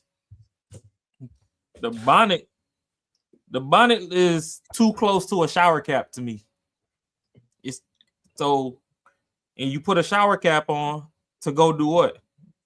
Go get clean. So there's a reason why the bonnet looks dirty. It looked like a shower cap, look like you dirty and you still ain't put together yet. You put that scarf on, it's still a form of protective headgear. And you can go out in traffic, there's multiple different kinds, whatever. And if you want to take it back to your people across the seas, they use a lot of scarves and stuff to protect their hair from the heat and also to help balance a bucket on their head. So either way you go, there's even utility to the scarf. There's no utility to the bonnet. Like the bonnet is for you at home, it's Netflix and chill. you on the couch and you just kicking back. That should never see the outside of your front doorstep. And for us men with the do-rags, Courtney done covered it before. Man, put the captain underpants, tuck that motherfucker in. Facts. Like, get your strings, once across, once back. Then you get the tail and you roll that motherfucker up and tuck it in. If you got the tail extended like you some super Negro, that shit, that shit trashy too. You can't fly, nigga, and it's not fly. So stop it. I mean, shit do recycle itself. I mean, but even back in the day when motherfuckers would walk out with a damn Jericho back on their head, it was least for a reason. I mean, but goddamn, yeah, these bonnets, bro, they No. I don't get it. Yeah, The but that crazy shit part never left is, the doorstep. no, the crazy part is, bro, don't let these women fool y'all. They be wearing those bonnets because they wear the wig so much that when they take the wigs out, they do not want to show their real hair. So they wear the bonnet. It ain't even done under there. Yeah, what's left?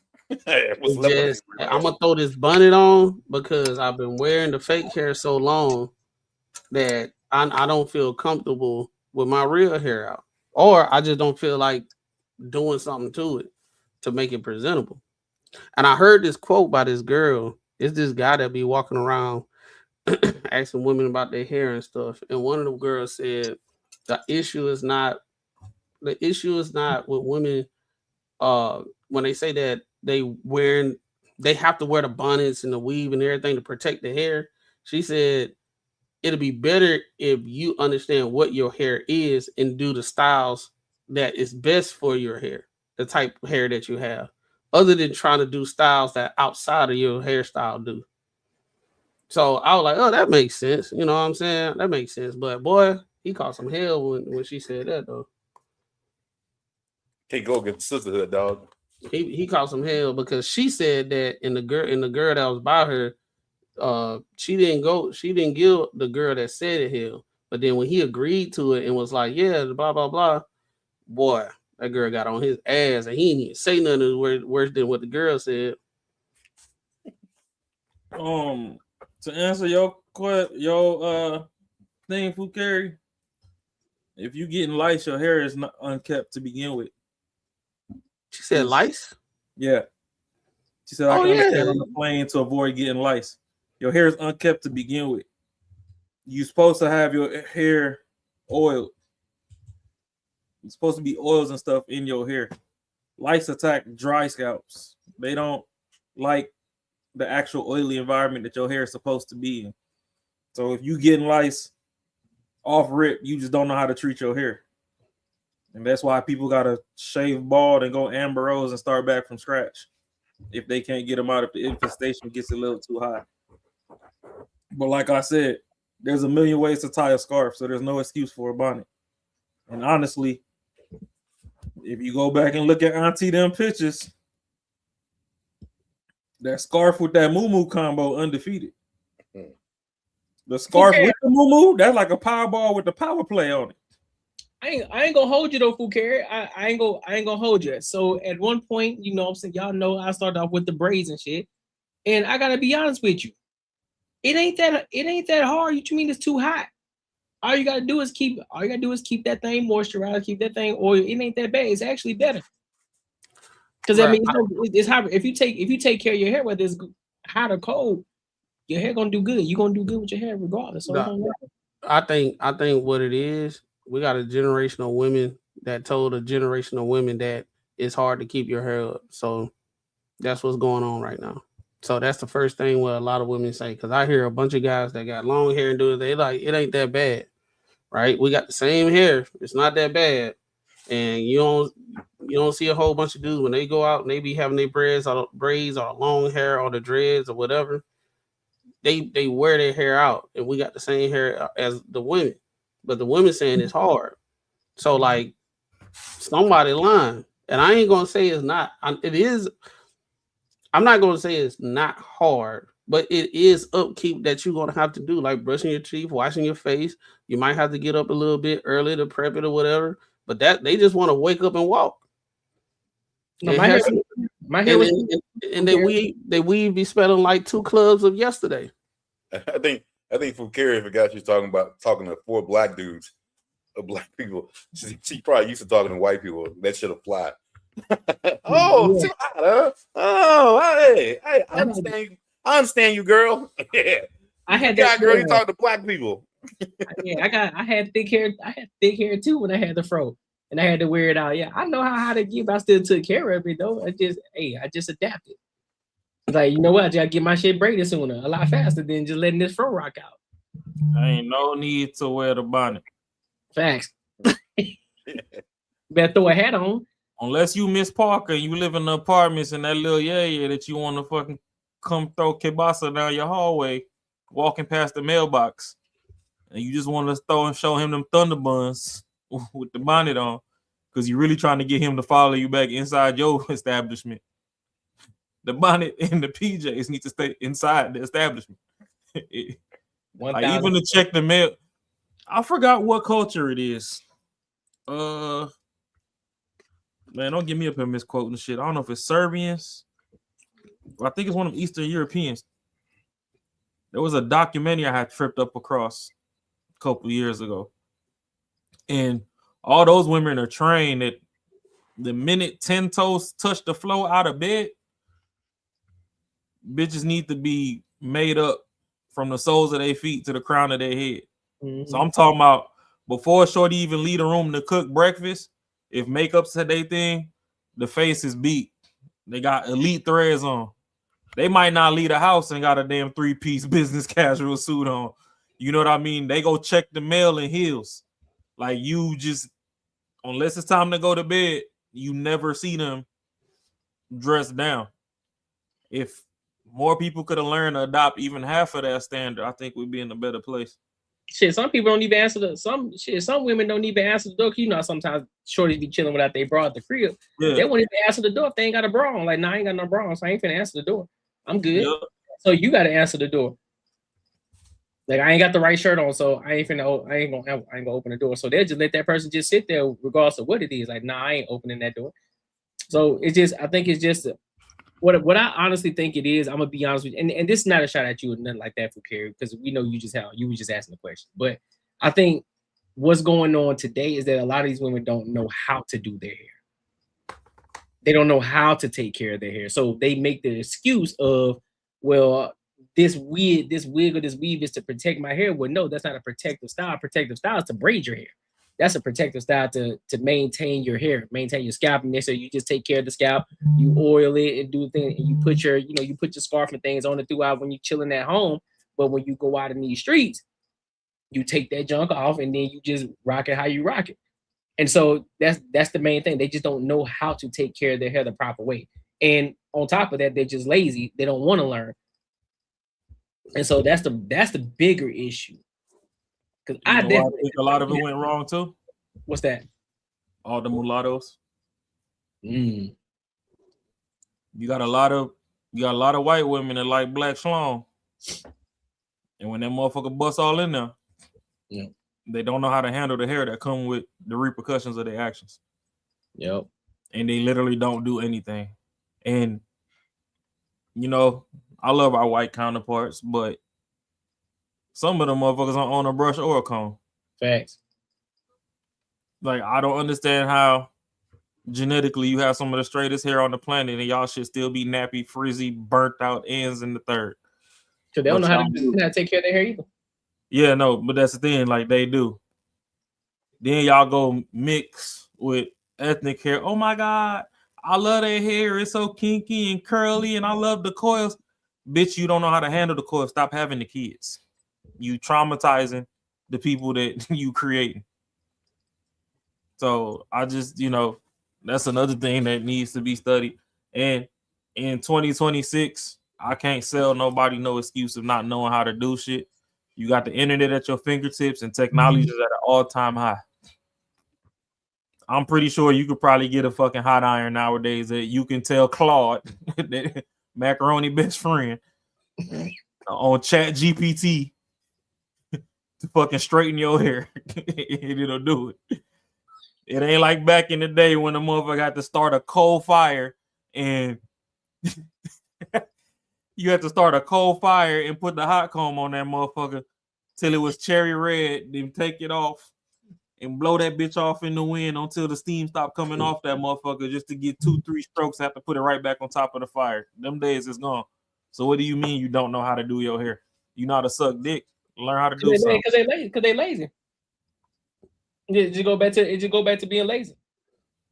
If you can make the tip of my meat disappear to my kneecap, I got learn how to do your hair. I got the do-rag my cousin hot sauce from AN1. He gave it to me. That boy said Dairy Queen Blizzard do-rag. I'm out of here.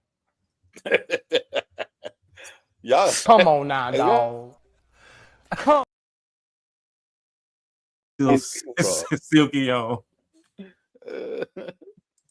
He got a Riddler Silky. He came in here shooting from the hip, boy. Straight up. He's like got 4 of y'all. Shit. But hey, look, he ain't got no picture though. Jack, now that cow you thought it was. Shit, that he on my head. They said, "Now that cow you thought it was gas." It's cool, game. Enjoy Mr. Free those. What? What you talking about? What you talking about, fam? Okay, Fukari, that makes sense too, but that's something that now in your old age you should go back and yell at her for. If she didn't teach you how to do your hair, but she was perming. You know what? That's another sign of laziness too. When that motherfucking perm came out, y'all wasn't trying to be like them white people. Y'all ain't want to take the extra fucking 15 minutes it took to moisturize them fucking curls to get them naps up out of there. Y'all was fucking trying to use chemicals to burn them fucking BDBs the fuck out. Y'all ain't want to be like Brittany and them with the straight hair. You just was tired of fucking taking the extra 15 minutes to moisturize your shit before you walked out the door. I fried the shit out of my head, girl. When I was in high school, I was getting bot shit all the time, bro. Your boy left that S curl until that neck got sore. Oh shit! Yeah, I fried the fuck out of my shit. The first time it was like, damn, that was dope. Yeah, all right. How can you be happy with hair so nappy? Well, the thing is, because you can do multiple things with your hair, but see, only then if you really want to dial it in, because like you said, there's so many different styles that you can do with your hair. You can especially if you moisturize it, it's easier to take care of. Most people don't even know when you're getting your waves or when you're taking care of your hair, you're supposed to do your hair when it's wet, not when it's dry. That's when you start fucking shit up. That's when you start messing your hair up. I had to learn that when I had my fro, when I had my afro, when I wanted to comb it out, or when I wanted to actually moisturize it and actually take care of my hair, it needed to be wet or damp. To take care of my hair, you can't do your hair when it's dry, and because guess what, you're gonna start pulling hair follicles out your head, and next thing you know, you're gonna have patchy spots. All right, so it's about to go left. No freaky. When you hear somebody say no freaky, you know it's finna get freaky. It's about to get down. But no freaky. Not the dairy curl. Have you realized that in your erogenous zones, your hair is more healthy than the hair on your head? So I'm talking about your armpits and your pubic area. No, you can see Shorty with the worst BDBs in the world, and she pulled them panties down, and that shit silky got a damn 360 wave swimming off that motherfucker. Right? It's because a lot of those zones are humid. There's moisture there. If you could just follow the fact that humidity help keep that shit in check and understand that you leaving this shit to the elements and you're not greasing and retaining moisture in this, that alone should tell you like, oh, okay, shit. Well, my coochie always laid, but my hair ain't ever slayed. Start from there. Because y'all ain't running no comb and nothing through them. I mean, then again, all of y'all fucking want to look like kindergartners, so y'all gonna get that bikini wax, and y'all ain't seen hair on that motherfucker since 97, but but still, like, it's too many excuses that I'm not going for, because y'all learn how to cook, clean, suck, fucking tuck for a man that y'all still can't retain and get. But that motherfucking hair that you wake up with every day, you talking about, I don't know how to fucking maintain or do anything with it, and that's not a good look. That was a good point. Take care of yourself before you take care of others. I ain't never think about it. I thought now that I think about it, because when we was growing up, all the girls really used to do each other hair. They used to, be at school on the curb doing each other hair and everything. These girls don't know how to do hair no more. Mm-hmm. All they doing is throwing wigs on that thing. That's the reason why they saying it's hard to keep up. You just don't know how to. And just like there's a bunch of women that say cooking is hard. It's a chore. It's slave work. Like, no, it's not. You just don't know how to cook. That's the reason why it's hard. You just don't know how to cook. At the end of the day, it's a lot of pressure for you, man. I understand that shrimp Alfredo with the already cooked little small shrimp from Walmart, that ain't gonna cut it. And just because you put a little extra salt and pepper in, it doesn't change shit. I ain't hold you, man. That shit busting, nigga. I eat that bit. What? With the Prego? Can Prego? If that shit busting, I'm busting it down. Pause.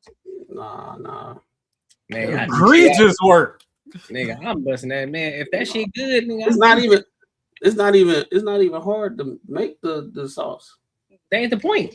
If that bitch good, it's good. That is the point. I'm saying they don't know how to cook. No, I'm saying though.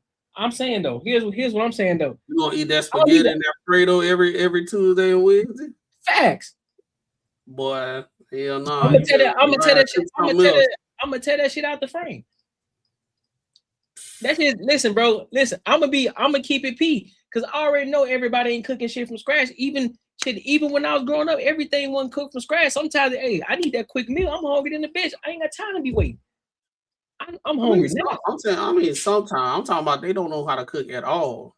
Yeah. That's true too. That's true. That's when I'm coming from. I'm talking about they don't know how to cook raw. The only thing they know how to do is spaghetti and the shrimp Alfredo that's pretty much already made. But the spaghetti they be boiling because they don't know if it's done or not. They don't know how to brown the meat before it's even done in the first place. Listen, if they know how to listen, I'm gonna they know how to slobber the meat. Listen, I'm gonna be they know how to do everything. I'm gonna be 110% honest with y'all. If they know how to perfect those two things, I'm good. Because at least you know how to. That's my thing. At least you know how to perfect the meal. Because it ain't just making it. If you make it one time, I bet the news was a little tough. Them hoes a little rubber this time, but this time you trying to actually perfect the meal, and then you start adding different shit to it, and that shit starting to taste even better. Like, hey man, it then becomes your favorite meal. It's like, hey, listen, I need you to make that spaghetti the way that you made it last time. I need you to make it the same way. Don't you're not even on your period no more. Don't make it the way you made it last time. What you mean don't make it the way you made it last time? Make that shit the same as that with the one that made me want to start dancing at the table. They putting that witchcraft in that pot. Courtney, stop falling for the spaghetti. Man, listen, I'm gonna fall for that. Listen, if that shit gonna make my stomach happy, I'm falling for it, bro. No, it's an ingredient in that motherfucker you can't buy in the store. Man, nah, I ain't doing. Nah, see, I don't know what type of toxic bitches you be fucking with. That's why it hit on the 6th and it ain't hit on the 18th. Cap. An ingredient was missing. That bitch hit the same way. That be hit the same way. When you perfect it, then you add some of that garlic toast to it. Hey, we good. If that spaghetti drop on the same week every month, stop eating it. I don't think he understand what you're saying. Now, Courtney know what I'm saying. He trying to breeze past this shit. Listen, back then, what you know about to do is insult my intelligence right now, brother. He's trying to breeze past it. I'm talking past it because I know what he's talking about. You keep saying you're gonna eat it, bro. Man, listen, bro. Listen. Because I know he just talking about that toxic. I'm talking about them days that it ain't and it still tastes the same. That's what I'm talking about. You don't care. As long as it tastes the same, you good. As long as it tastes the same, we good, bro. My secret sauce. Y'all eat it anyway, so shit. Go ahead and put it in the food. Pause. Yeah. Pause.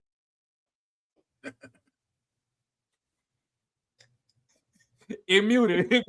It's a shorty. What you mean pause? Shorty. Nah. Oh, shit. Man, look, let's go to this next topic, bro. Speaking of Speaking of like, comment, share, subscribe. Facts. Jesus Christ. Look, bro, let's get into it. So we got a Lapeef topic. What up, Fi? What's the word? Yeah.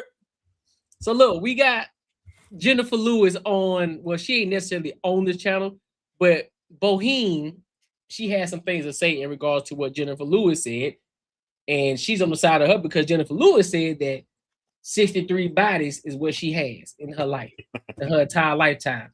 So we're gonna dive into it, and then She got an Impala. Shit. Yeah, that's what I'm saying. So let's rock out, bro. Molestations, abortions, childhood abuse. There's no shame in my game. Yeah, bitch, it happened. You know, I slept with 63 men. Now that was fabulous. But oh my gosh, give me some of that. Yeah, no, you don't want that. This is the very reason why I really don't want to offer up this much like passion and energy. But this is why I hate men in this space. It's the very reason why I cannot stand red pill men. I don't like super religious men. I don't like none of y'all. I hate y'all. Here's the reason why. You all have no compassion. Everything is everyone's fault. You don't take into account any of the variables that happen in life. You all take into account nothing. You do not care about people.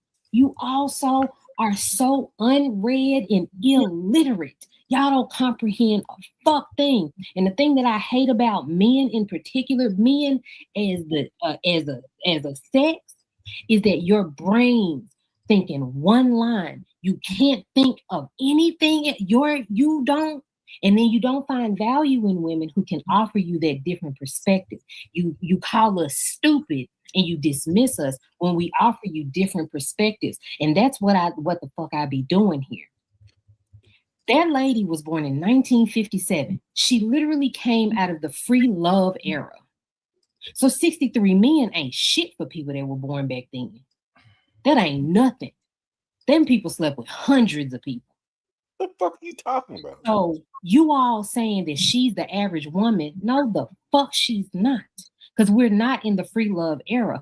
We actually sleep with people less than our parents did. So you all, like, y'all don't know history. You don't read shit. You don't know shit. And you have no compassion for people who have been through something. And thinking that someone is using their trauma as an excuse to be a deviant, to take no accountability for Jennifer Lewis takes all accountability for what she's done. She has always. She speaks of it because she did it. Just because she speaks of it in a way that you think is her taking no accountability, she does. It doesn't change the facts. What is she supposed to do? Shut the fuck up and die? It's like y'all hate women. I swear to God, y'all do. Y'all fucking hate hold women. on just 1 second. Because when it come down to it, y'all offer. Dude, like, she said a whole bunch of shit without fucking explaining what the fuck she's talking about. She literally said a whole bunch of shit that you can apply that was sort of this heartfelt thing. If she never said she got taken advantage of. She never said like that, you know, like what trauma are you talking about? She went and she fucked a whole bunch of dudes. I mean, like what I don't know what the trauma you want people to fucking to acknowledge or to take into the context of what she said. Like I don't like, she's literally just talking like a whole bunch of shit without saying anything. Like, and mind you, Marcus, and she also in that comment that when she said 63 dudes, she also said that was a good time. No, yeah. she said it was fabulous. Yeah. Oh, that's why I was like, when I was listening to Bo, I was gonna let her talk because she talked for a long time and she like to talk to the panelists like they a bunch of children that just came out the womb and they messing up at, you know what I'm saying? Like, bro, all that shit fine and then that she talking about we don't listen and stuff like that, and she don't like red pill talking about whatever. The shit that you saying is dumb because she said she had sex with 63 guys and it was fabulous. She had a good time. And she had a good time. And then she's the one that's dumb. Because she's the one talking about we are not listening and we only think one way or whatever. You didn't listen because she said it was fun. So what trauma you got when you talking about something was fabulous? I ain't never heard, oh, it was fabulous. Oh, you still got trauma. No, that's wrong. I don't. She's like painting like this narrative that ain't even there. Right. But she's not saying it. But she's like hinting to it. To like you would have thought this lady had said, I got taken advantage of by my neighbors, and everyone in my neighborhood took advantage of me and essayed me. By what she was just saying, that's literally what, and everyone was saying like, oh yeah, she had all these bodies, like it's a bad thing. Literally, the way she was talking is like that's exactly what she said. And that's far from what she said. But she wants you to feel that way.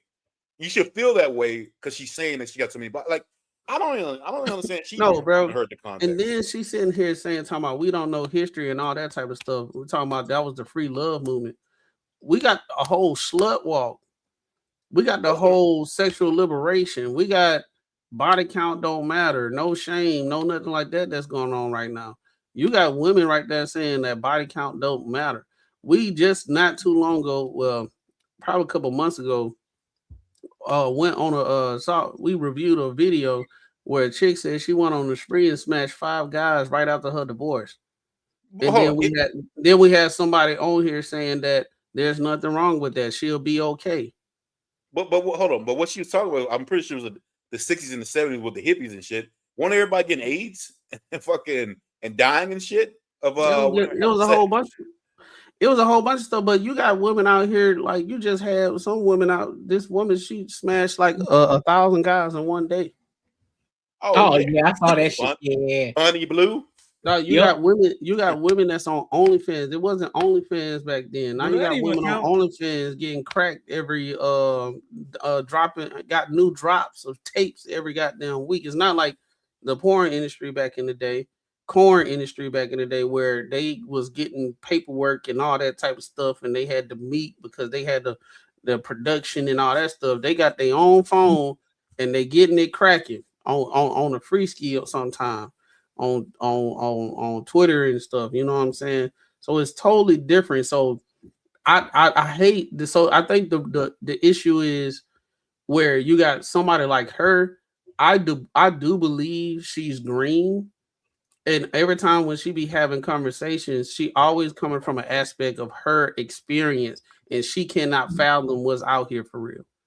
And that's what she's talking about. She's negating men's experience, what they seen, and everything of that nature, and try to make it seem like we tripping based on what we're talking about with our experience, what we done seen, what we done heard, and everything of that nature. So because she don't associate with it, when men are talking about the things that they're talking about, she always go to a situation where she can't even believe or even fathom the things that we saying, and then we must just hate women.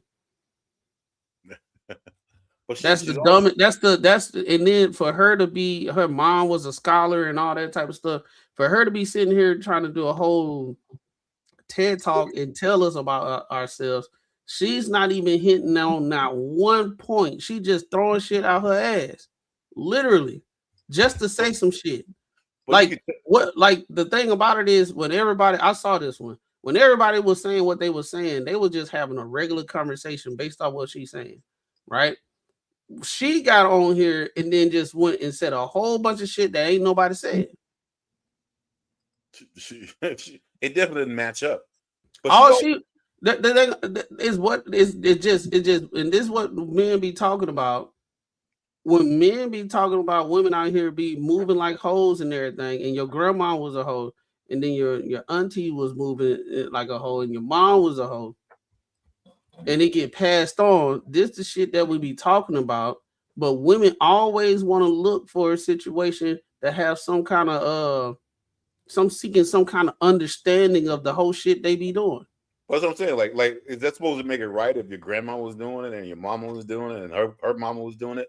That still ain't making it right. I don't understand. Like just because they did it, is that supposed to be like, okay, well, since they did it, then that makes it right. But she also lives in a world to where like she's the type of woman to where it's like if I say something, you need to listen and you need to respect it, and you do not talk back type shit. It's almost like, yo, like whatever comes out of my mouth, I'm passionate about, especially if you get a woman like this who's passionate about everything. And it's like, yo, if I'm passionate about it, that means it's real, that means it's legit, that means you don't say shit. You don't say shit about it. And if you even try to question it, then you're the fucked up person. Even though the shit that's coming out your mouth is crazy. She that type of, like, yeah, she internalized a lot of things. And it's one thing where you're just speaking on base how you feel, and that's what she's doing. She's not talking about nothing that's factual. She's just going based off speculation, straight up. Nothing factual. She goes to the extreme, and she's explaining what she's talking about in the extreme. If someone has that many bodies, and something must have, and out of all the bodies she had, there must have been at least one traumatic thing that happened. And since that one traumatic thing that happened out of one of those bodies, and even though we don't know if that's what it is, but I'm assuming that's what it is, and that's how you should treat it. You should treat it to where, hey, it's all respect, and it's no judging, it's no shit like that. Like it's like there's no you can't judge anyone, especially a woman on her end. If you judge a woman, something's wrong with you. Cause dog, prime example. We just saw are we covering the Blueface thing, Courtney? Who? Are we covering anything Blueface today? Mm-mm. All right. Blueface got into it with his mom, and he was talking calm just like this, and he was telling her about how much trauma that she caused him.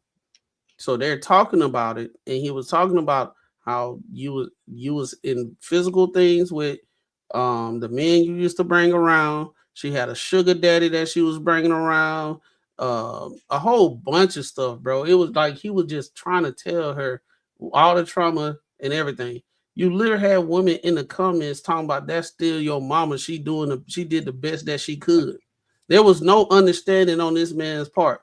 So now everybody else like, okay, now we can understand the reason why he moved the way he moved. You know what I'm saying? I can understand the reason why we looking in real time with his mom, right? The women in there talking about, he still, like, they really just bypassed what she was saying. Like, she was the one that said, I had a sugar daddy, he ain't never do this. How many times was I in an abusive relationship? He was like a whole bunch of times. And he was like, that's the reason why your daddy shot a gun. Like, she was just dismissing everything what he was saying. And then the women in the comments just bypassed what she was saying and admitted to and went straight to him. That's the reason why he liked that. That's the reason why he don't like it's still on him, blaming him. Yeah. So that's the reason why, somebody like Bo, she'll get on there and say what she got to say. And she's the one that's not looking at things. She's looking at things in a narrow way because she can't go outside her own biases and her experience. Yeah, it's always the man's always the wrong one.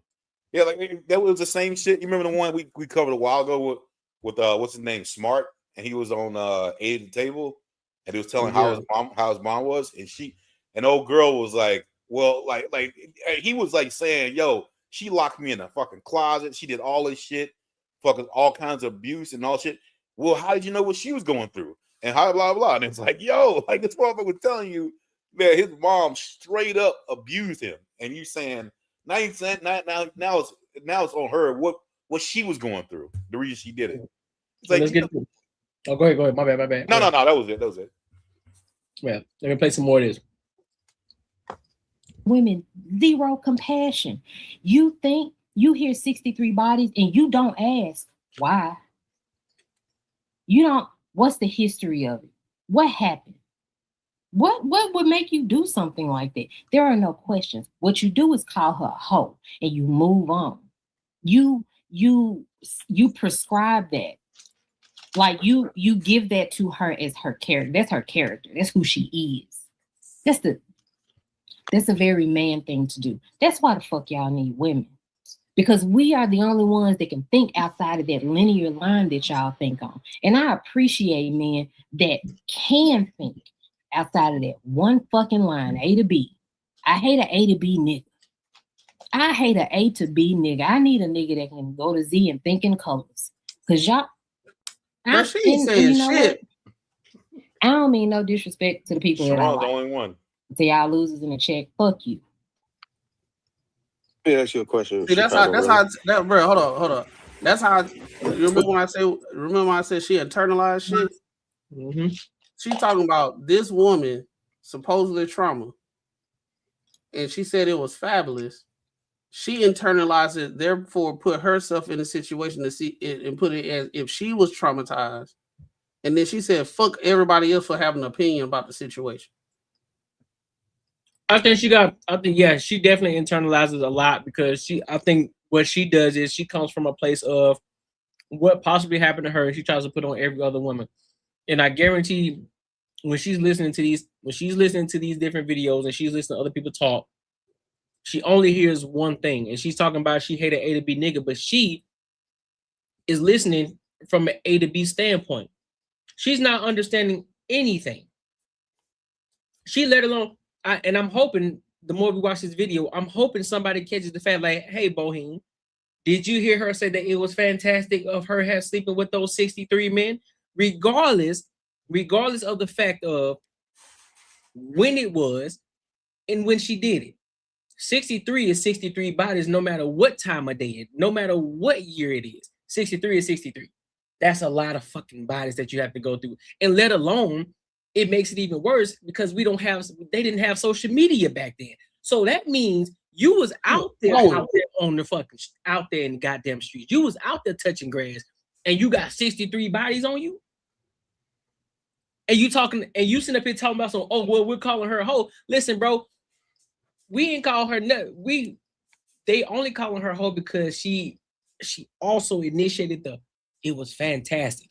If she would say, listen, I was traumatized, they put me in a position like this, and my life was messed up, X, Y, and Z, she didn't say none of that. She said, listen, I had 63 bodies and it was fantastic. So just by you saying that alone, everything else is wiped away from you. Nah, you was out there getting to it. You was out there getting to it. And let alone, she's how old? What, 60-something years old now? Still no man, still not married. It says a lot. It says a lot to me. Now, that doesn't mean that again every woman don't want to be married. I understand that.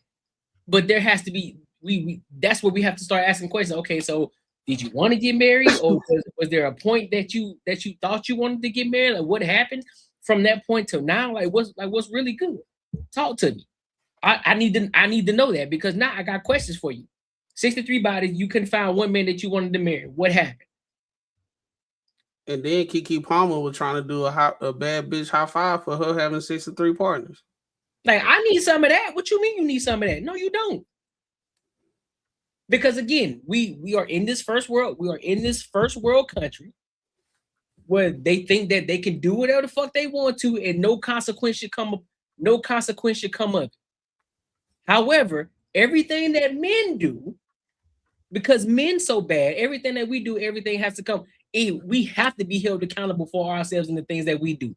But they can do whatever they want to do, but guess what? It has to be nuance behind it. And we have to give them grace. And we have to understand. We got to ask questions. No, the fuck I don't. Because guess what? We got to understand y'all more than y'all understand us. And we understand because most of us out here, we're the hoe makers, right? So therefore, we know the hoes when we fucking see them. We know because we done made the hoes before. We saw what this shorty was talking about before. We know how to approach a shorty with that. We know that we have an inkling of like, oh yeah, we got to come at this shorty here correct because I know she ain't like that. But this other one over here, I know she going. So I can approach her differently than I approach this other shorty over here. We know that. But again, she coming from that internalized place. She coming from that damaged place because I guarantee she was the thought pocket at one point, and so she feeling some type of way about it. That's exactly what it is. And then the men, they expect us at a certain age. We supposed to have did the work to whatever trauma that we got. We can't be putting that on to another woman because now you're a boy. Now you're not mature. They looking for somebody that's emotionally intelligent, somebody that's mature, somebody who faced their trauma and went to go get the help because they don't want that trauma in their household and all that type of stuff. You don't never hear a woman say, I want to hear that man's story. They don't never say that I want to hear Blueface story. They always want to hear Krishan Rock's story. And we see how she is, right? And it took a long time for the public to be like, all right, now, Krishan, we can't rock with you like that no more. You know what I'm saying? It took a long time, but and then you even saw on the show that they had, you saw what upbringing she came from. The whole family tried to jump Blueface, and he was just being calm about it. The dad struck him first, and then he knocked the dad out. You know what I'm saying? So I just look at it. She look at her face right now. Extreme feminist without even she not gonna claim it, but she is. She just like, I think she's not used to direct conversation. We got to explore all the grays and the blues and the greens and everything in order to get full understanding. No, some men, we just know what the fuck we see. I'm gonna let Marcus and Unbiased Raw go. We play the video again, but I just gotta say this: everything. Not let me make sure I say this correctly. Some things in life are black and white. Everything don't need to be nuanced. Not everything. I'm sorry. I get it. Everybody. I guess everybody found this new term, nuance. Oh, it's nuance. It's nuance. No, the fuck is not. At some point, we gotta call a spade a fucking spade. And sometimes when a duck walks and quacks like a duck, it's a fucking duck. There's no, oh well, what about if it was actually, what if it had sex with a pigeon, but it's not actually necessarily a duck, but it could be a pigeon duck. No, fuck that. That's a duck. And sometimes we gotta call a spade a spade. And this right here, this is the very moment where we can call a spade a fucking spade. She was out there getting to it. There's no nuance behind it. There's nothing to it. She was out there getting to it. Simple as that. I'm not nuanced to none you can call red because I'm not a red pill nigga. I'll never claim to be a red pill. None of that. I just hold everybody accountable, black, white, orange, green. I'm going to be objective with whether you like it, whether you disagree. I don't care. Never been red pill at all. Because just like you see this goofy nigga over here, Sharon Bracey, my apologies. I ain't going to call him goofy. I don't know. He is. But just like I see Sharon over here agreeing to it, up here shaking his head up and down, it's egregious to me. But again, I guess it's nuance behind why he agrees with it, right? Because I don't know his backstory. So I'm gonna leave it there. See, you doing what she's saying, talking about. I don't know his backstory. Why we need a backstory? I don't know his back. I don't know it because guess what? I'm going at him for no reason. He ain't say nothing yet. He just agreeing. So you haven't heard him? You haven't heard him talk before another panel? I have, but I'm talking about in this specific video. Oh, he's gonna be. I'm pretty sure he got the same with it. But no, I mean, all I gotta say is that I watch the Peep often, and it really just bothers me that you have some of the dudes do step up and say something, but they still coddle Bo like just like a fucking baby, man. Like somebody need to fucking tell her, yo, like the shit you be saying is fucking stupid. Like it ain't, the shit you saying just don't make no damn sense. Not everybody's a goddamn victim. Just because someone you see what they've done. She got 60-something bodies. Don't mean she a fucking victim, bro. Believe what came out of her mouth. She enjoyed every fucking minute of it. And guess what? And I think she kind of alluded to the like the beginning and the end that like it wasn't a smart thing, but like she said something like no. She said something, but I think she was trying to say like she wasn't proud of it. I think she said she had fun, but I don't think like when she was trying to give it a high five, she was kind of like no. Like I'm not proud of it, like kind of shit like that, but whatever. But this girl, like, for every fucking woman that does something that they're not supposed to do, she wants to liberate them. She wants to give them fucking power, do what the fuck they want to do, and not get no sort of backlash for it at all. Just to run amok. I think women are so protected that they can go and do whatever the fuck they want to do. And the thing is, it's not going to affect the outcome of anything. And I think that's the reason that like they don't ever get any consequences. They don't see the problems. You know what I mean? Like I said, and they get so mad about getting compared to kids. But fuck, bro. In a lot of situations, they are exactly like kids. Like you see the shit in like these movies Like, I know it's just a movie, but it's got to be a little bit, you know, a little bit of reality into it. I know all y'all watched Power before, right?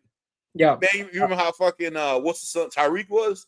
Yep. Beat his ass, bro. Like, fucking cut him off, throw him out. I mean, and the dad just kept fucking, you know, ghosts kept coming in, like, you know, that's my son, that's my son, that's my son. Yep. This motherfucker's doing some egregious shit, Yep. crazy shit that anybody in right mind would like, get the fuck out of here. But no, it's my son. I think, and that's exactly how women roll through life. They do shit that they don't get any consequences for, and they think, and because it works out, they think that's the right thing to do. You know what I mean? So like, nah, it don't work out. It just later on in life, because it don't work out, they get to say that nobody taught them, but they actually had plenty of people that did. But they just refused it. Now that they're not as young as what they used to be, and now that, you know, the world and, you know, chew them up and spit them out and use them for whatever initiative that's going on now. Now they get hit with the real world for real. No, because you never see none of them suffering. Not like that lady, she ain't suffering. They be suffering, bro. They just don't show it. They be at the house by themselves, be going crazy. They might be about a house, but they cool. They got money, doing all that shit.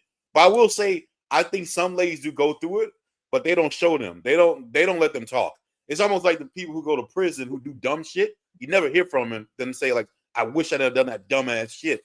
You only hear the motherfuckers that are out doing shit. So I wish they would show more women who are normal women, like normal, like got a normal job, not these celebrities, and ladies in like their 50s or whatever who's going through it, who really going through it. I wish they would fucking talk to them, because they probably will say, yo, yeah, that was some bullshit. But no one ever talks to them. That's facts. You got anything, Rob, before we go and play? I hate to play devil's advocate, but at some point I'm starting to question, what's the war on hoes, man? That's the thing. I don't think there's no war on hoes. It's just like when hoes say some dumb shit, I think that's what it is. It's not the war. We ain't saying like, hey, stop being hoes. It's just like, don't be crying and you saying that everything was cool, but now but you want the sympathy with it. Yeah, but they're still a necessary evil. They're a necessary accessory to society. But I don't think that's the issue. The issue is them trying to act like they not who they say they are. Like, just basking your realness and this, that, and the third. Don't look for the sympathy when you indulged in the activity. All right, so real quick, I'm saying Shorty got 63 bodies, but she was born in 53, so that puts her somewhere in her 70s. Yeah. Chill. I don't know how fast she was, but let's just say there was a couple years that she had 2 niggas in the year. Okay. Her odds still ain't that bad for her age compared to some of these college students that they at 63 from freshman to sophomore. So, but this is the thing. If you acknowledge, if it's acknowledged that it might not be the best thing, that's where we coming from. If it's acknowledged that it might not be the best thing from everybody, that's the consensus. Even the women, that might not be the best way to go. Even she said it, but she said she had a wonderful time. What we're calling out is the hypocrisy. Just live in the shit and just say, yeah, I had a good time and it was all good. Instead of trying to be the victim of it and trying to make it seem like, you know what I'm saying? What is she trying to take the elders? What is she trying to take the elders role? And she like, hey, man, these legs were to the ceiling many years, and I loved it. But don't follow in my footsteps. Just because I liked it, don't mean that that's what's best for you. Like, some people need to be able to live in their truth. She was born in 69. Oh no, she's 69, born in 57. She damn near past 8. Well, we are just like we said earlier. She's 7 bodies away. Well, she's 6 bodies away. Just like we said earlier, you know how they be discounts. So she said she had 69. I'm pretty sure it's way more than that. I don't know. Maybe it's my toxic side, but I ain't never really gave 2 shits about who a hoe, who not really. Just treat each other with respect. And I mean, you still gonna get slotted where you get slotted, and your time gonna be allotted where it's allotted.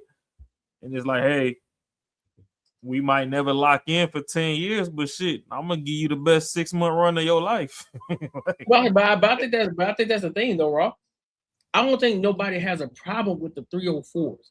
I think where the problem comes is when the 304s or the ones who try to play as if they're the innocent ones, but they're actually the 304. So they're trying to conflate themselves, or they're trying to compare themselves to the ones who actually aren't out here getting to it. And they're trying to be like the ones who aren't out here getting to it. It's like, shorty, no, we already slotted you over here. We know what you about, because us men, we've been through life. We know the ones who going, and we know the ones who really ain't going. And so we already done slotted you this way. So like, listen, shorty, if you're gonna be the thought pocket, just be the thought pocket. We understand it. We ain't gonna judge you. Do your thing. But it's when you try to act as if you aren't that, when you really are. That's where the problem comes in. That's where that so-called quote unquote war comes from. Like a boheme, right? She's talking about nuance. There ain't no nuance behind it. Because if you move a certain way, we're gonna look at you a certain way. That's just like that'd be just like somebody who went to jail for murdering somebody, and not off of self-defense, but literally went and murdered somebody just because they felt like it. And then they wanted to be treated like somebody who never murdered somebody before. It's like, fam, I'm not gonna look at you the same way as somebody else that never murdered somebody. That ain't the same. I'm gonna slot you over here. Like, listen, you may have changed your life, but I still can't forget the fact that you murdered somebody, dog, off the strength of some bullshit that you was thinking a certain way. I'm not gonna forget that, regardless if you change your life or not. So I think that's the problem when we having when they're having these conversations. And I think they think that men are so dumb, and I think that we think we so much of a Neanderthal that we don't have a mind of our own, that we aren't smart, that we don't see what's going on. And they try to think, they try to use all these different words and different filters to try to make it seem as if we aren't listening. No, we heard what you said. We hear exactly what you said, but we still ain't going. We're not going for it. They just don't like being. I think what it is. How society is, society tell women y'all can do whatever y'all want and you can get everything at the end of the day. I think they have an issue that men are saying, no, that's not the case. You're not going to get this type of man if you move this type of way. But my whole thing is, why we can't just call a spade no matter what kind of trauma that you got. You're still out here hustling and bustling and legs in the air. You're still doing it. Like if I was stealing money or robbing people's houses and everything, but I was poor and my mom and dad didn't have no money and my dad was gone, my mama was on drugs, and I was out here robbing people's houses, I'm still a robber at the end of the day. So that's why I had to go with the nuance right there, bro. Because there are women who get sold into that shit at a very young age. I ain't talking about getting sold into it. That's force. I'm talking about willingly going out there doing it. Okay, all right, that's fair. I ain't talking about force. That's a whole different conversation. At that point in time, that's just like that's messed up. But if your mama just was on, if you going through your trauma and everything, I get it. It's something you can get touched and all that stuff, and you out here wilding. It's sad, but you still, we live in the real world. You still gonna be looked like oh, I'm pretty sure there's a whole bunch of when we was in school back in the day, we were like that was the school hole. I got one question off the cusp before we hit play. All right. So at what age do we get tired of training staff and start hiring professionals in their respective fields? Expound on that, B-Lou. So you call me a B-Lou. Expound on that, B-Lou. Well, so you see, the thing is, everybody be talking red pill, and we at a point now where we really just starting to ignore reality altogether. At this point, we are the AI, we are the metaverse, because this shit just fucking convoluted beyond shit's creek. I'm sorry. I was cool teaching you how not to use your teeth and shit when I was 16. I'm 30. I make bread now. I just want that soft, warm inner jaw with, decent throat, and you to do it for a good 8 minutes, and I'm cool and you cool, and we go our separate ways. In order for somebody to be a professional at their craft, they gonna have to rack up something. So, hey, for me, shit, if Shorty chose that lane and she wanted to be that, at least just be good at what you do. I love the hoes. But I think that's the issue. Ain't nobody telling them not to be hoes. We just saying but here go the thing though that I don't like is women came to a particular man with a particular train of thought, a particular question, and when they got the answer, they didn't like the answer that fits that particular man in that particular line of arena that they were asking for. Because let's face it, a lot of this shit blew up. I ain't gonna say it started. We not gonna have all these motherfuckers panties in the bunch. We already seen that dude over there going back and forth with MTR because MTR went to Thailand and now he act like he fucking just owned the globe. Pull your thong out your ass, nigga. But we seen when the high value man conversation started and women were coming and asking a particular person, hey, how do we get a high value man? And this dude said, in my experience from dealing with these people, from fitting them for suits and stuff, from working in, a fine linen shop and all this other stuff, to being in corporate environments or whatever, these are metrics. If you're trying to choose a real nigga in a 9 to 5, not a real nigga out the streets, anybody can touch 6 figures, but how you touch 6 figures matters. So we wanted the clean people that can stay out of jail and pay honest taxes. These are the metrics. All right, boom. You make X amount of money for X amount of time with no drop off, no breaks in between. Your growth chart showed, hey, you done did this once and you done replicated 4 or 5 times over. You got respect in your circles. You respect others. Whoop-de-whoop-de-whoop. These were the metrics. Now, if you want this type of person, they can afford whatever the fuck they want. Especially if they sacrifice and people fucking ignore that part. It's like, okay, well, if this person sacrificed, bro was 3 years in the game, just Kleenex and Jergens holding them down. This man come out, y'all all disrespecting him and all y'all wanted his money. He's paying for an eater. He need a pro in the field. What's the point of, because we done took the sacredness out of marriage on a general scale. Yep. What's the point of me marrying you? I just watched a fucking episode of tonight's conversations where some dude, I ain't gonna say he was crying on the mic, but he was pouring his heart out because he realized after he got married that the shorty he married already had an escape plan prior to fucking saying, yes, I do. Yeah. So the thing is, for me, don't get me wrong, I'm toxic. I love the hoes. Like, I don't care if I gotta rent them. If y'all gonna rock with me for the free ski, if we come to whatever fucking contract, I love the hoes. But the problem is,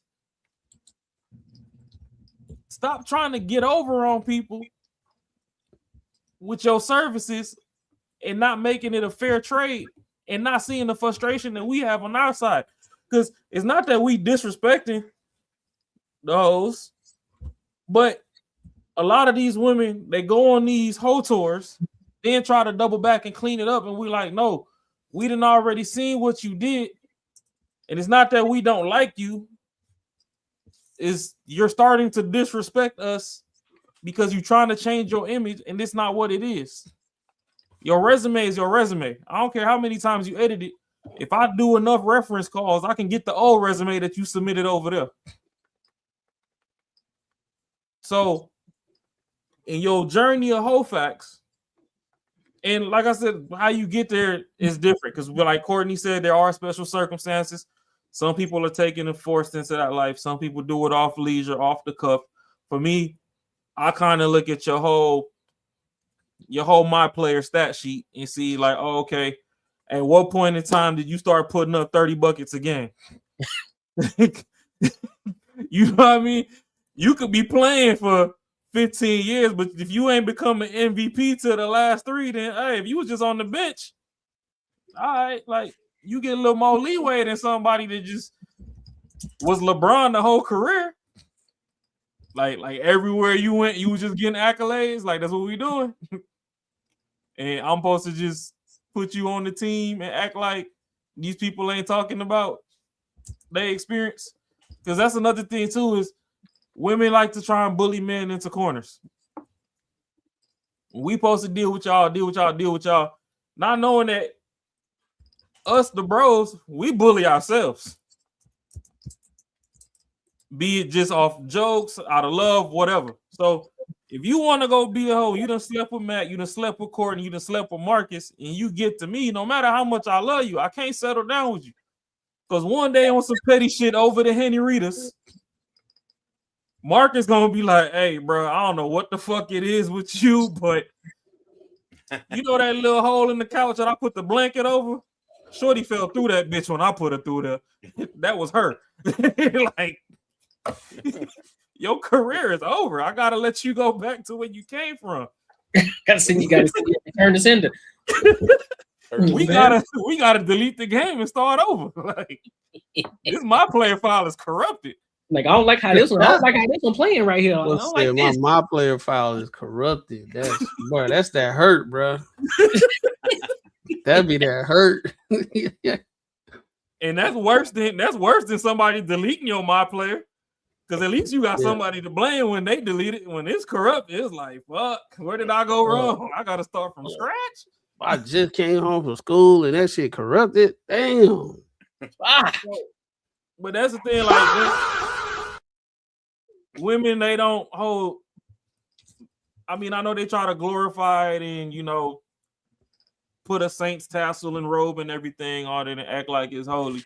Hey, don't get me wrong, to a varying degree, we need you.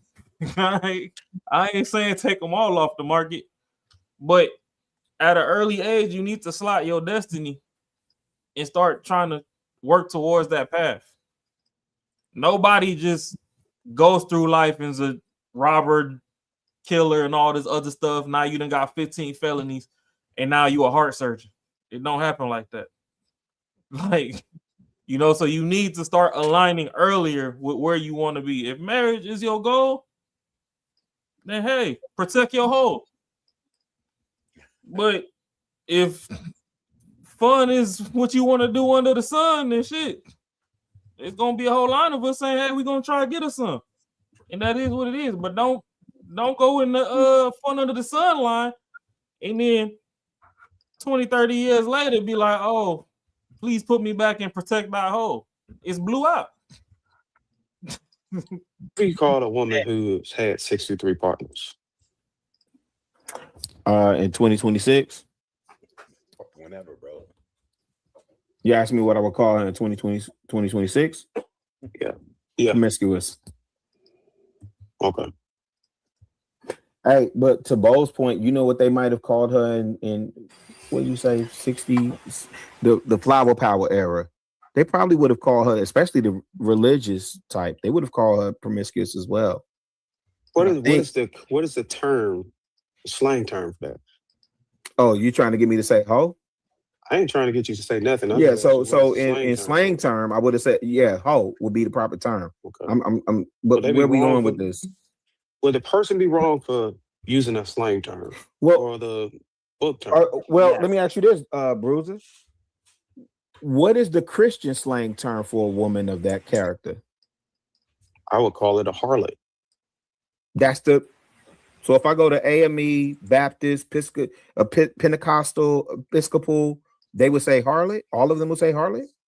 I'm not sure what all of them say. You know what I'm saying? I don't know. The overall Christian consensus. He trying to say Jezebel? They would say harlot? No, I'm not sure. I mean, in the Jezebel. Jezebel sounds more like Jezebel.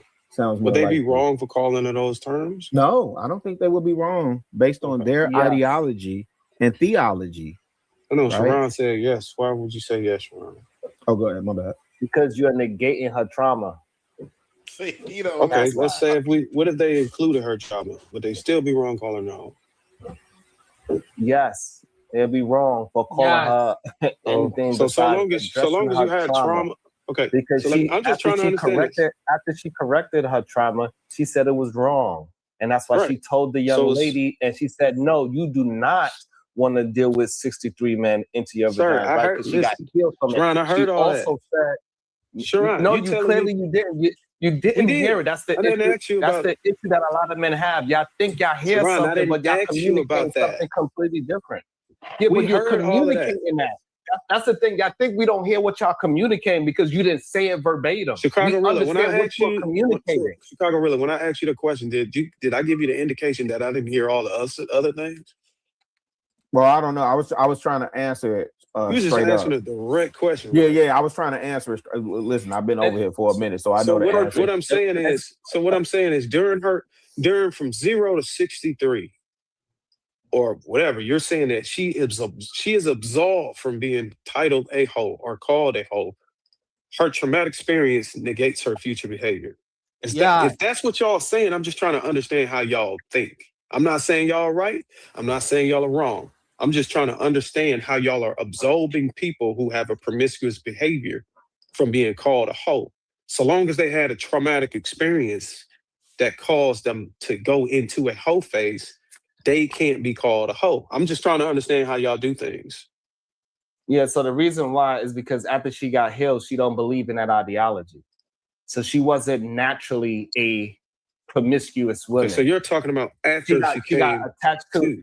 I'm talking about during the process. This is crazy. You don't like people to talk over. No, but Bruiser, that makes but from a Christian perspective, you like to jump in when somebody's talking. Yeah, what he's saying holds weight though, because he said after she repented and changed her ways, went right. 180. Y'all are jumping to the end. I'm saying during her voyage from 0 to 63. I answered that. Go ahead. Y'all are saying that she can't be called a hoe because her traumatic experience negates her voyage. Y'all are jumping to the part where she came to and held herself accountable and repented and found out that her body was a temple. I'm not talking about that. You have to. Yes, I'm talking about to understand. You have I do to understand the person. If you don't understand the person. I do understand. You don't understand. You do not understand the person if you just gone by the face value of something. Okay, so I don't think you understand. Somebody would hear me communicate. Again, I'll just move the conversation along. If we was to switch this around, if a dude look like he a womanizer and he a cheater and everything, we can't go based off that. We can't go based off that no more. Sharon is disingenuous. Sharon is being very disingenuous in the question because he's definitely said, okay, during the voyage, which means during her journey between 0 to 63, at some point, these decisions were made by her. These decisions were made. She decided to engage in these sexual activities. Just because at the end of it, you repented, you came to the realization that everything that your past behaviors were wrong. Now that you've repented, now he's like, all right, listen, I don't advise any of that. Cool, I'm with it. I'm glad that you take accountability, but that still does not negate the fact that you was out here being a hoe, regardless of the fact. Just because the NBA player retired from the NBA, that does not mean that he wasn't once an NBA player. That doesn't mean that he wasn't once an NBA star. That doesn't mean that he wasn't once an NBA champion. It still happened at the end of the day, regardless of what happened at the end of it. Just as I used the example of a murder. Just because you repented and you got right with God, that's great. I'm happy for you. That's a wonderful thing. That's still a murderer at the end. We still kill somebody because the action, you already did it. You still a murderer. You're a murderer that repented. You're a murderer that repented. But only thing I'm gonna say is I'm gonna disagree with you that he's disingenuous. I'm gonna say that he believes this shit. I think he believes exactly the way Bo believes it. And he is exactly the dude I'm always talking about. That women like her, or like they want to call them strong women or masculine, whatever. He's the only type of man that would be attracted to her, and she knows she's the only one that's the only type of person that she can get, and she can be herself, and they'll be fucking fine. No. At the end of the day, no, she's gonna say she wants another, but these are the type of dudes that they are made for 110%. They're just like women. They're fucking like feminine, and they think exactly the same. Nah, Bro, I have to disagree, dog. What are you talking about, man? I think these are the type of men that women say they want because it sounds good. No. You got me wrong. They never say they want them. Never. They would never get with them though. They'll never be with them. They say they want strong men, but they will call Sharon. They will say he's emotionally intelligent. They will say all this other shit about him. He knows how to do whatever a woman. He fits those criteria. But they not gonna get with him because they will deem him too feminine. Yeah, too feminine. They wouldn't be with him. What they say of what like how they would want a man to be emotionally intelligent and all that type of stuff, and they get along well. Yeah, that probably would be. But at the end of the day, they will not get with him because he's not even with a black lady. He's with a Russian chick. They would get with him, but eventually they will weed him out. They will get with him. He'll get with them. Like he's gonna tell them everything they want to hear. Eventually they will weed him out. But those are like the big strong women and shit that say, you know, oh, he wasn't this, he wasn't that. That was him. That's him. He's a dude that will do everything that she says because he thinks women are superior or in control. Like he everything that a woman does, there's no wrong that a woman can do in his mind. Oh yeah, no, there's no wrong. There's like nothing. He always gonna find a way that something is justified. And then when you hear him, and you gotta be careful. Well, I ain't gonna say you gotta be careful, but what I noticed when he talk about stuff, he say y'all men, yeah, y'all men. He talk like women. He say y'all men, and y'all men don't understand and this and like. I'm like that right there. I'm like either he pandering, and he know he trying to get a bag by pandering, or he really believe that shit. Oh, he really believe that. He got something going on, bro. I think he 100%. Because I know when us men, I say us men all the time, even though I don't do what some of these men do. I be like those us men, like some of us be tripping. I don't be like y'all men. Yeah, no. He like I said, I don't think I'm gonna go to the point and say I don't think he likes men, but he definitely has a female brain, 110%. He probably was raised with his mom. Oh yeah, I guarantee there was not a man in the house, or I guess you can't really say that no more because people won't. They don't. They know what I'm trying to say, but if it was a man in the house, he wasn't strong. He wasn't a strong man. Let's put it like that. He was a man like him. So this would be the one. This would be the one that'd be like, "Why my dad was in the house, and it'd be a dude like him." And it's like, all right, well, that don't count. Like that. You had two women in the house, bro. Like that shit don't even fucking count. Well, from my understanding, he was out in the streets and he wasn't even supposed to be here today. That's what he said. He said his life expectancy wasn't going to be after 19. See, exactly like old girl was talking in that interview with Ak. I don't fucking believe that shit to fucking save my life. I don't believe that shit. It just sounds good. I was a thug back then. You ain't no fucking thug. Get the fuck out of here, bro. I do not believe that shit like at all that he was a thug. Get the fuck out of here. Yeah, that's facts. There's no way. You just can't connect. Just let it ride. No, you just horrible at communicating. How am I horrible at communicating? Because we attempted to explain to you how you dismissing things. We tried to explain to you. What did I dismiss? We tried to explain to you how you don't like to be interrupted, but yet you interrupt in the middle of a sentence. Like this is bad communication. Okay, I interrupt. I understand that. What did I dismiss about what's her name? Jennifer Lewis. Yeah, get to the point. that she had her experience. That she had a traumatic experience that caused her to have that unhealthy and hypersexual type of appetite for her. Now, we're not saying that her sleeping with those number of men is wrong. We're giving you a valid reason as to why it happened. So you can't dismiss that she was as a young child and developed the unhealthy association and connotation. And as a result of that, what she attached as attention and validation became her addiction, right? Again, we're not dismissing it, but a part of trauma response and people's lack of understanding with trauma is due to like our medical model that we're taught. We're not taught from a social model. We're taught from a medical model, which is something is wrong with you. So hold up. Let me ask a question. Based off of the logic that Miss Pearl just said, we can't dismiss what happened to her and her trauma.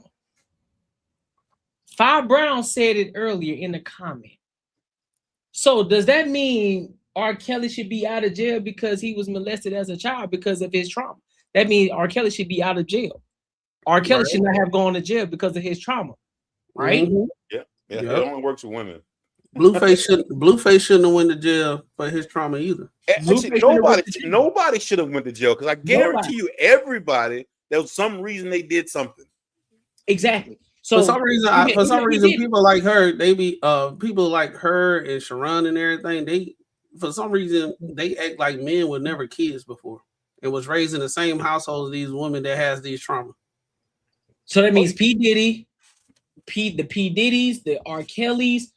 Everybody who the Blueface, anybody who went to jail, I'm pretty sure he went through some shit. The Epsteins, anybody who had any sort of trauma to the level of that which led them to do the things that they have been doing, they should all be absolved from any responsibility at all because their traumas is what led them to do what they did.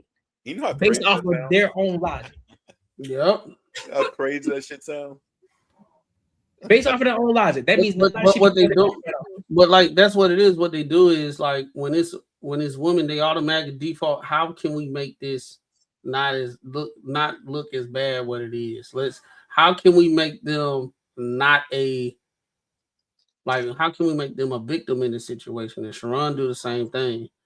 So that's pretty much what it is. So it's disingenuous at best.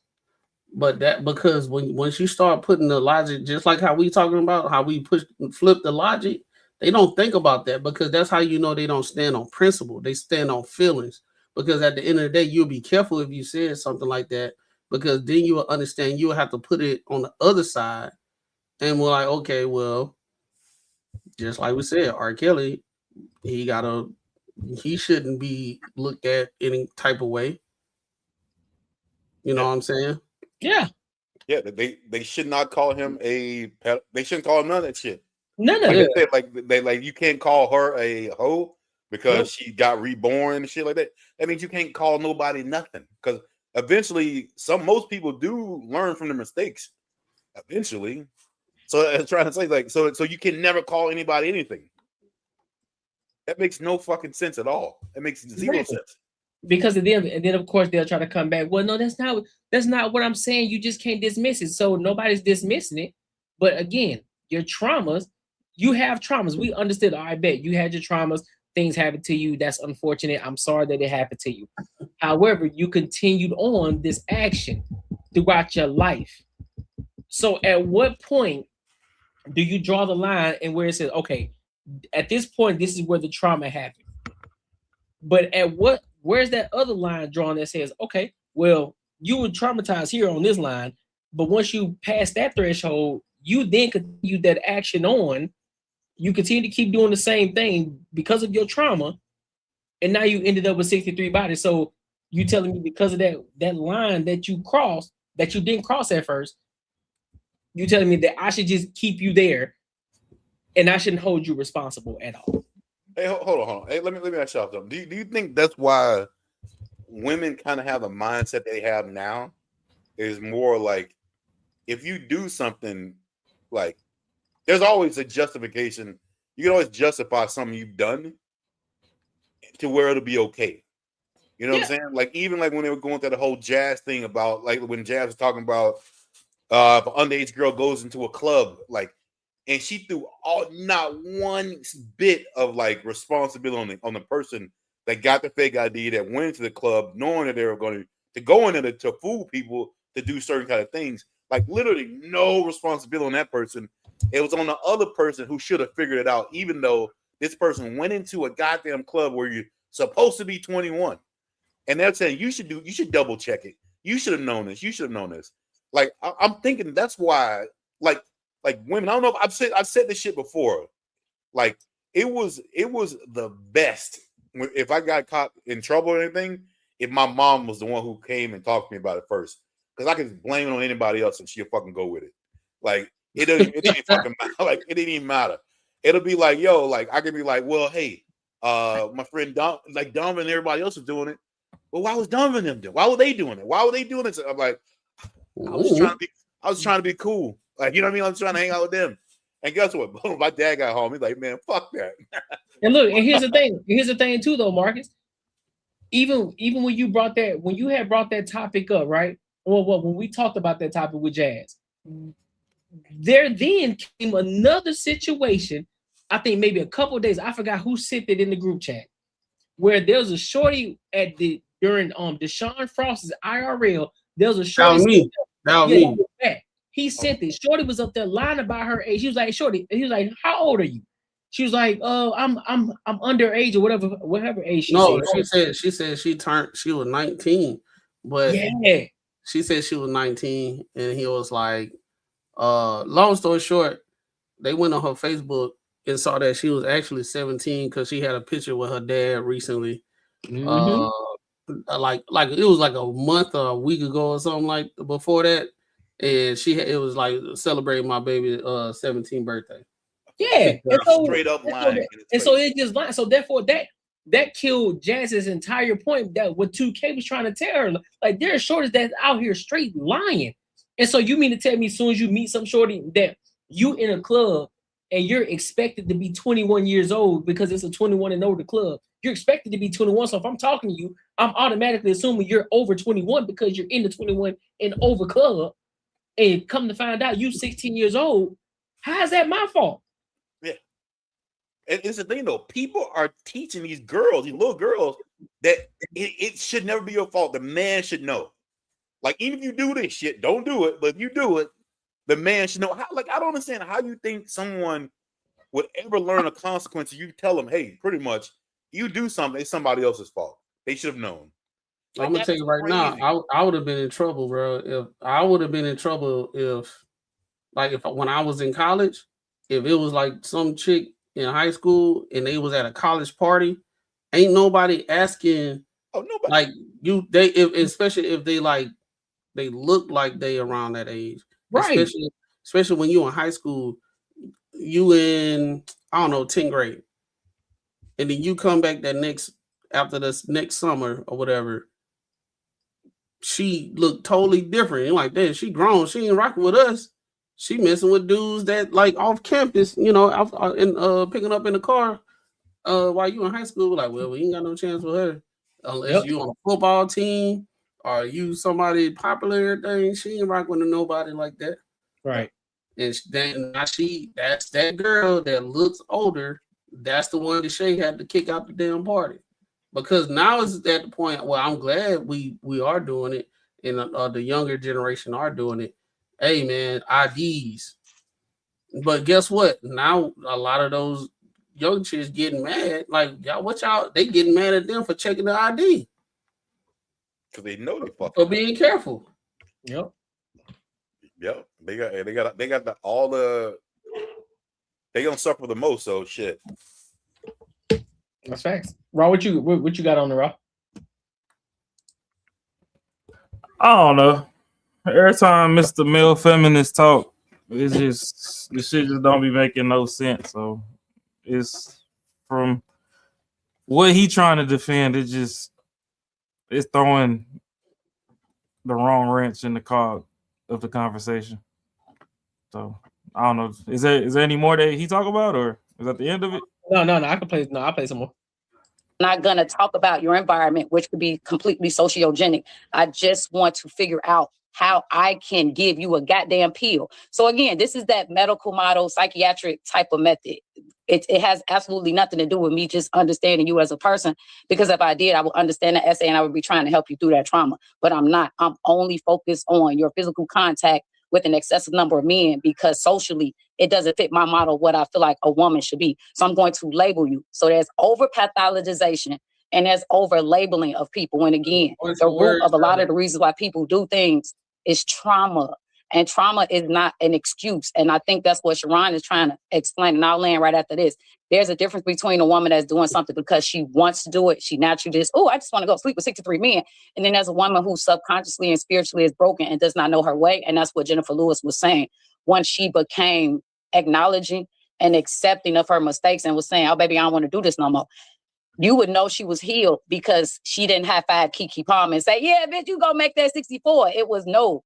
You don't want none of this smoke that comes with this, because this isn't a Literally healthy state. did that shit in the beginning. I think we're, again, as what Bo and Sharon was saying, we're dismissing her trauma and her evolution from the trauma, and we're only focusing on what she did while she was traumatized. Again, we're not excusing the behavior, we're just giving you illicit reasons why it happened. Okay. But I don't want to keep talking and going around in circles because you're probably not listening, but I'll land.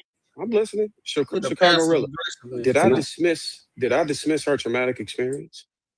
Keeping it to being, I kind of felt like talking to Chicago Rilla. I kind of felt like we skipped over that. That's why I circled back. I'm trying to anyway. I can't hear you, Chicago. I'm saying I kind of feel like we did. That's why I circled back to it. I can't hear you, Chicago. You muted. Is it? Can y'all hear him, or is it? I think it might be you, though. It might be you.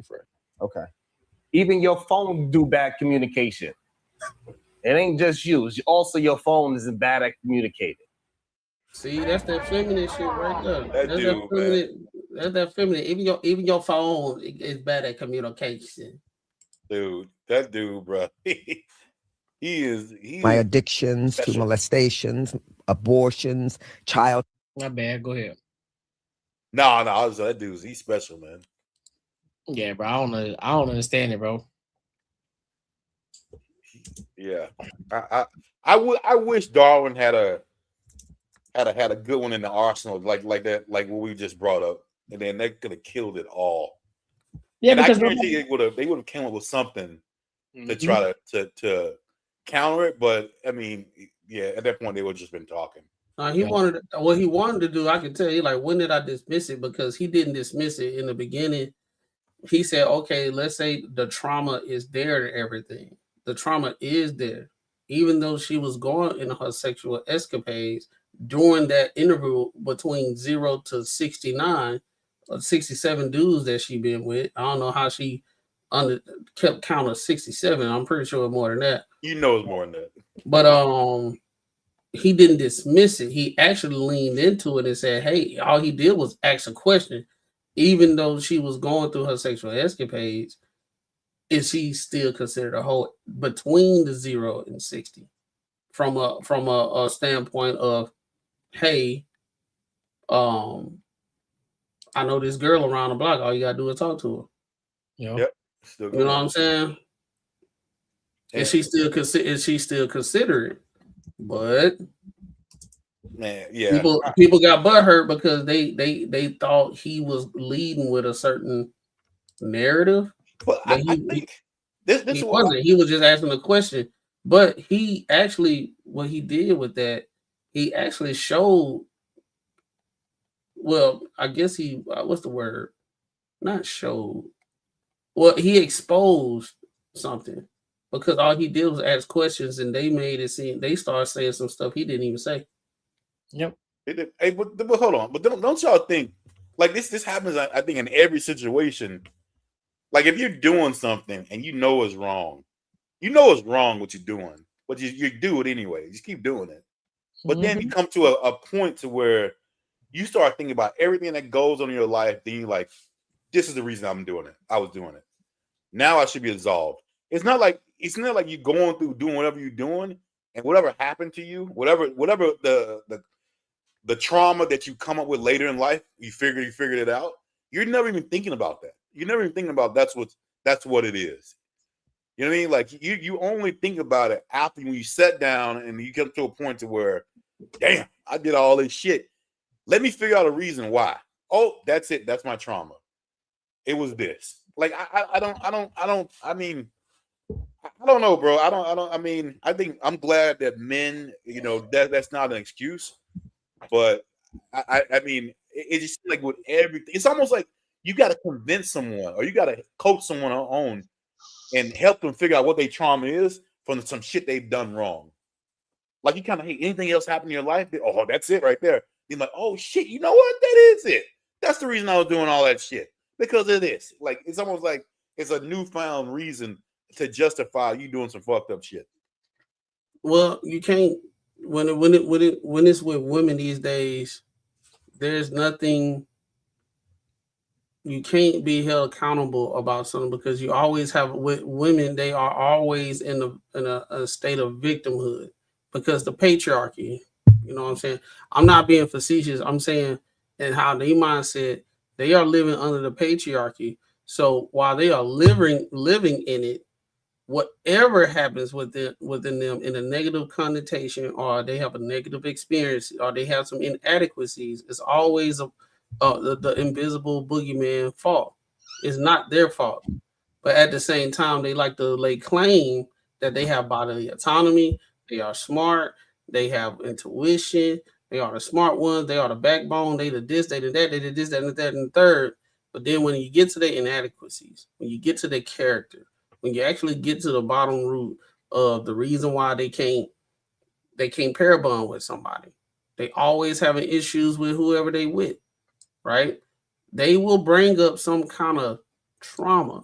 And I have even heard therapists, people that actually are in the field in the right way.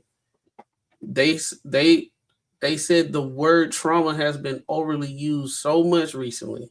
They're not even going through trauma these days. They're just going through difficult situations that most human beings are going to have to go through. But they label it as trauma. So later on in life, I can use that as a trump card for an excuse for my inadequacies and the reason why I'm not where I want to be mentally. That's why you got women 40 years old talking about they trying to find themselves. It took you this long. Shout out to Melissa Ford, bro. You 40 years old finding yourself. You've been on this earth 40 years. You didn't went to high school, college, after college, adult, like 10 years after college, then 10 years after that, and now you're going to find yourself. But even with Melissa Ford, like she used to say men objectified her when she was younger. She chose to get in that fucking line of work. She chose to want to make that kind of money, and these dudes treat her a certain kind of way, and she still tries to play like a victim. Like, you chose to do this shit. Hold on, Mark. I got one better. Let's not even bring up Melissa Ford. Raven Simone. She said she used to think while she was in That's So Raven, she was talking about dudes was sexualizing her, looking at her titties on TV. The viewers, no, everybody was looking at That's So Raven and this, that, and the third. Of course, there was some guys around her age was like, she fine, but they were just attracted, like any whatever. But any heterosexual fucking dude. But what I'm saying is, when they get older and when the world chew them up and spit them out as being used as like pawns for a certain movement or agenda or whatever, when they get older and they don't need them no more, society leave them out. And then that's when it gets to the point where the DMs are slowed up, the hey, how you doing is slowed up, the all that is slowed up. The drinks ain't flowing how they used to back in the day. And your phone might really be dry now. Conversations, not everybody's agreeing with everything you got to say. Everybody ain't, so now it's one of those things. You in this situation, like I don't know who I am. You know who's gonna hit it bad though? What's the chick? Is it Amanda Seals? Yeah. She a special case. I think she's gonna be like that forever, bro. She's gonna be one of those old ladies that's even crazier. She the new Whoopi. She gonna be the new Whoopi Goldberg. Somebody will hire her to do some shit. She'll continue to make money. That's the fucking bad. That's a part about it. I don't She know, will bro. still continue to make money. I don't know. I think the pendulum swing because I'm seeing more and more even women like kind of like I know there's some grifters out there, you know, they trying to make money, but I'm saying it's more women getting that message out there. They kind of tired of the whole stick now as well. Like you can't tell women nothing. Like, bro, it's even a trend on TikTok right now. You got a bunch of studs talking about the women that they with, and they got the same complaints we got. They're like, they don't want to do nothing. They lazy. They need everything. They don't want to pay for nothing. This, that, and the third. And these are studs. I mean, I saw one. I don't know what it is. Bull Dagger. You can't say that on YouTube. Yeah, you can say Bull Dagger. Oh, okay. I seen one. She looked like I saw one with the bull was separated from the dagger. That's how strong she was looking. Goddamn. She said she was tired of it. As proves that straight women and femmes, we may be the problem. So y'all just don't trick on studs? Like we can't get no flowers, you can't pay for no haircut, you can't pay for a retwist. Damn, ain't no random acts of thought around this motherfucker. We just gotta provide. No. Since these females be acting like we ain't shit, they don't need us, we don't bring no value to their life. Man, fuck that. We going on strike with their ass. It's time to go on strike, man. It's time to stop putting up with this bullshit. Good gay women don't mean that they're stupid opportunists. Like that don't mean we stupid. Yeah. Why are you trying to That's take the advantage one. of me? The and you dagger with that that's don't the even one want right to take there. care of their kids, but you trying to take advantage of me when I'm free help? You don't take advantage of something that wants to help, you fucking dummy. Every time we go out, the expectation is that the stud pays. What? So now I ask the question, if the men think we're the problem, and now the studs also think we're the problem, who y'all think the problem is? It's crazy. Most studs got kids too. That's what I'm saying. That is the wild shit, man. I can tell you, girls can't make up their mind. I like her dreads though, cause they clean. They clean as fuck. I like her dreads. Yeah, so it's just a thing, bro. Like I said, when they get older, they get washed up. I ain't gonna say washed up, but y'all know what I mean by washed up. Like expectation of how your life is supposed to be subjectively ain't going how you want it. It came from you expecting something. You was told you go to school, everything gonna happen. The perfect man gonna fall down, and all these other men out here that's not on the same wavelength of you as how what your expectation, how societal norms supposed to be. He's gonna be your man. But then it gets to a point where your man then consume the same content that he like, yo, these women out here really wild and I need to be careful. Cause I'm seeing how they acting. And then because at a certain age, they are what is called? They what's the word? They unapologetically themselves, and they don't understand being unapologetic yourself. You might be not be too pleasant to be around. But then they honestly, Sharon. There you go. Go ahead. No, I was just gonna say honestly, one of the many truths is the problem that led us to where we are today is you had a lot of women that were raising kids in survival mode, and from that survival mode, they were raising their daughters to take advantage of people in situations because that's what they had. That's what the moms had to do, whilst raising the sons to essentially be what we call the definition of a simp today. They were raising the boys to be providers. Provide your protection to these women. Provide your attention. Hey, if it come down to provide some fucking charity strokes, but they not teaching the girls growing up to be the women on how to reciprocate said energy. They're just teaching them how to be takers. And that's where we got to where we at today. Because the thing with men is we were more action based than we are word based. You can tell women a lot of things and they'll, sit on it or whatever and take that as law. Eventually, men gonna be like, hey, this 2 + 2 ain't been equaling 4 for a hot little minute. What the fuck is going on? You know what I'm saying? So when shit don't add up and shit go haywire, you end up with what we have today. And I know it's 4 black men on this podcast right now, so the microcosm makes it look like it's black folks only. But realistically, as much as people want to ignore it, we literally just shadowing other people with their bullshit because we picked their bullshit up off the floor to begin with. MGTOW and all these other red pill, all this other bullshit, we did not start that shit. Passport bros, white folks been buying bitches out of magazines since the 80s and 90s. It was called mail order brides. Like, I'm talking about a motherfucker bought a bitch pre-Wi-Fi, pre-internet.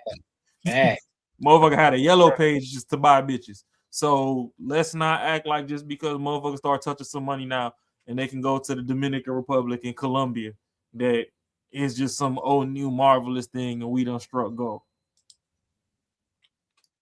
Okay, we got 5 brothers on the pod right now. I stand corrected.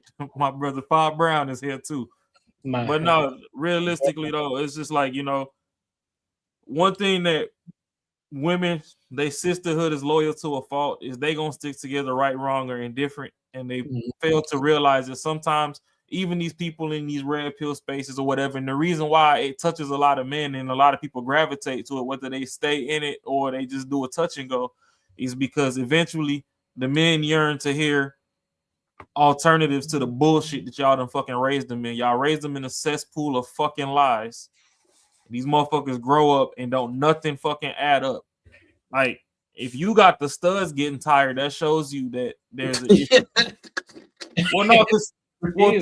Think about it, bro. Like, they don't never teach the girls, even for Father's Day. All that they do is draw up a little hand-drawn card or whatever and go give it to their daddy. They don't even teach them to go buy the socks and the drawers. Like, hey, your daddy a hardworking man, I know you buy him underwear and shit all year, but you gonna buy him the special pair on this day. They say we appreciate you. Give him the we appreciate you drawers that he can wear on the weekends when he take time off. I ain't gonna hold you, but I'll be straight up there. I'll put a whole list out there. But listen, this is what I'm looking for. This is what I want. Courtney said, I got enough drawers. I got enough socks. Hey, thanks. I don't need that.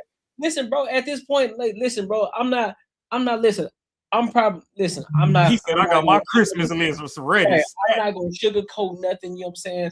I'm willing to put my life on the line for you, you know what I'm saying? If you want something, I'm going to get it for you. I'm going to do everything I can to do for you, right? If I want something, I'm going to put it on the list, and I want it. If I say, listen, I want these shoes right here, I want you to get them for me. I'm going to give you a whole list to choose from. There you go. That's what I want. There you go. So you ain't got to think about it. I don't want no socks. I can buy my own socks. If I want underwear, I know when I need them, I can get them.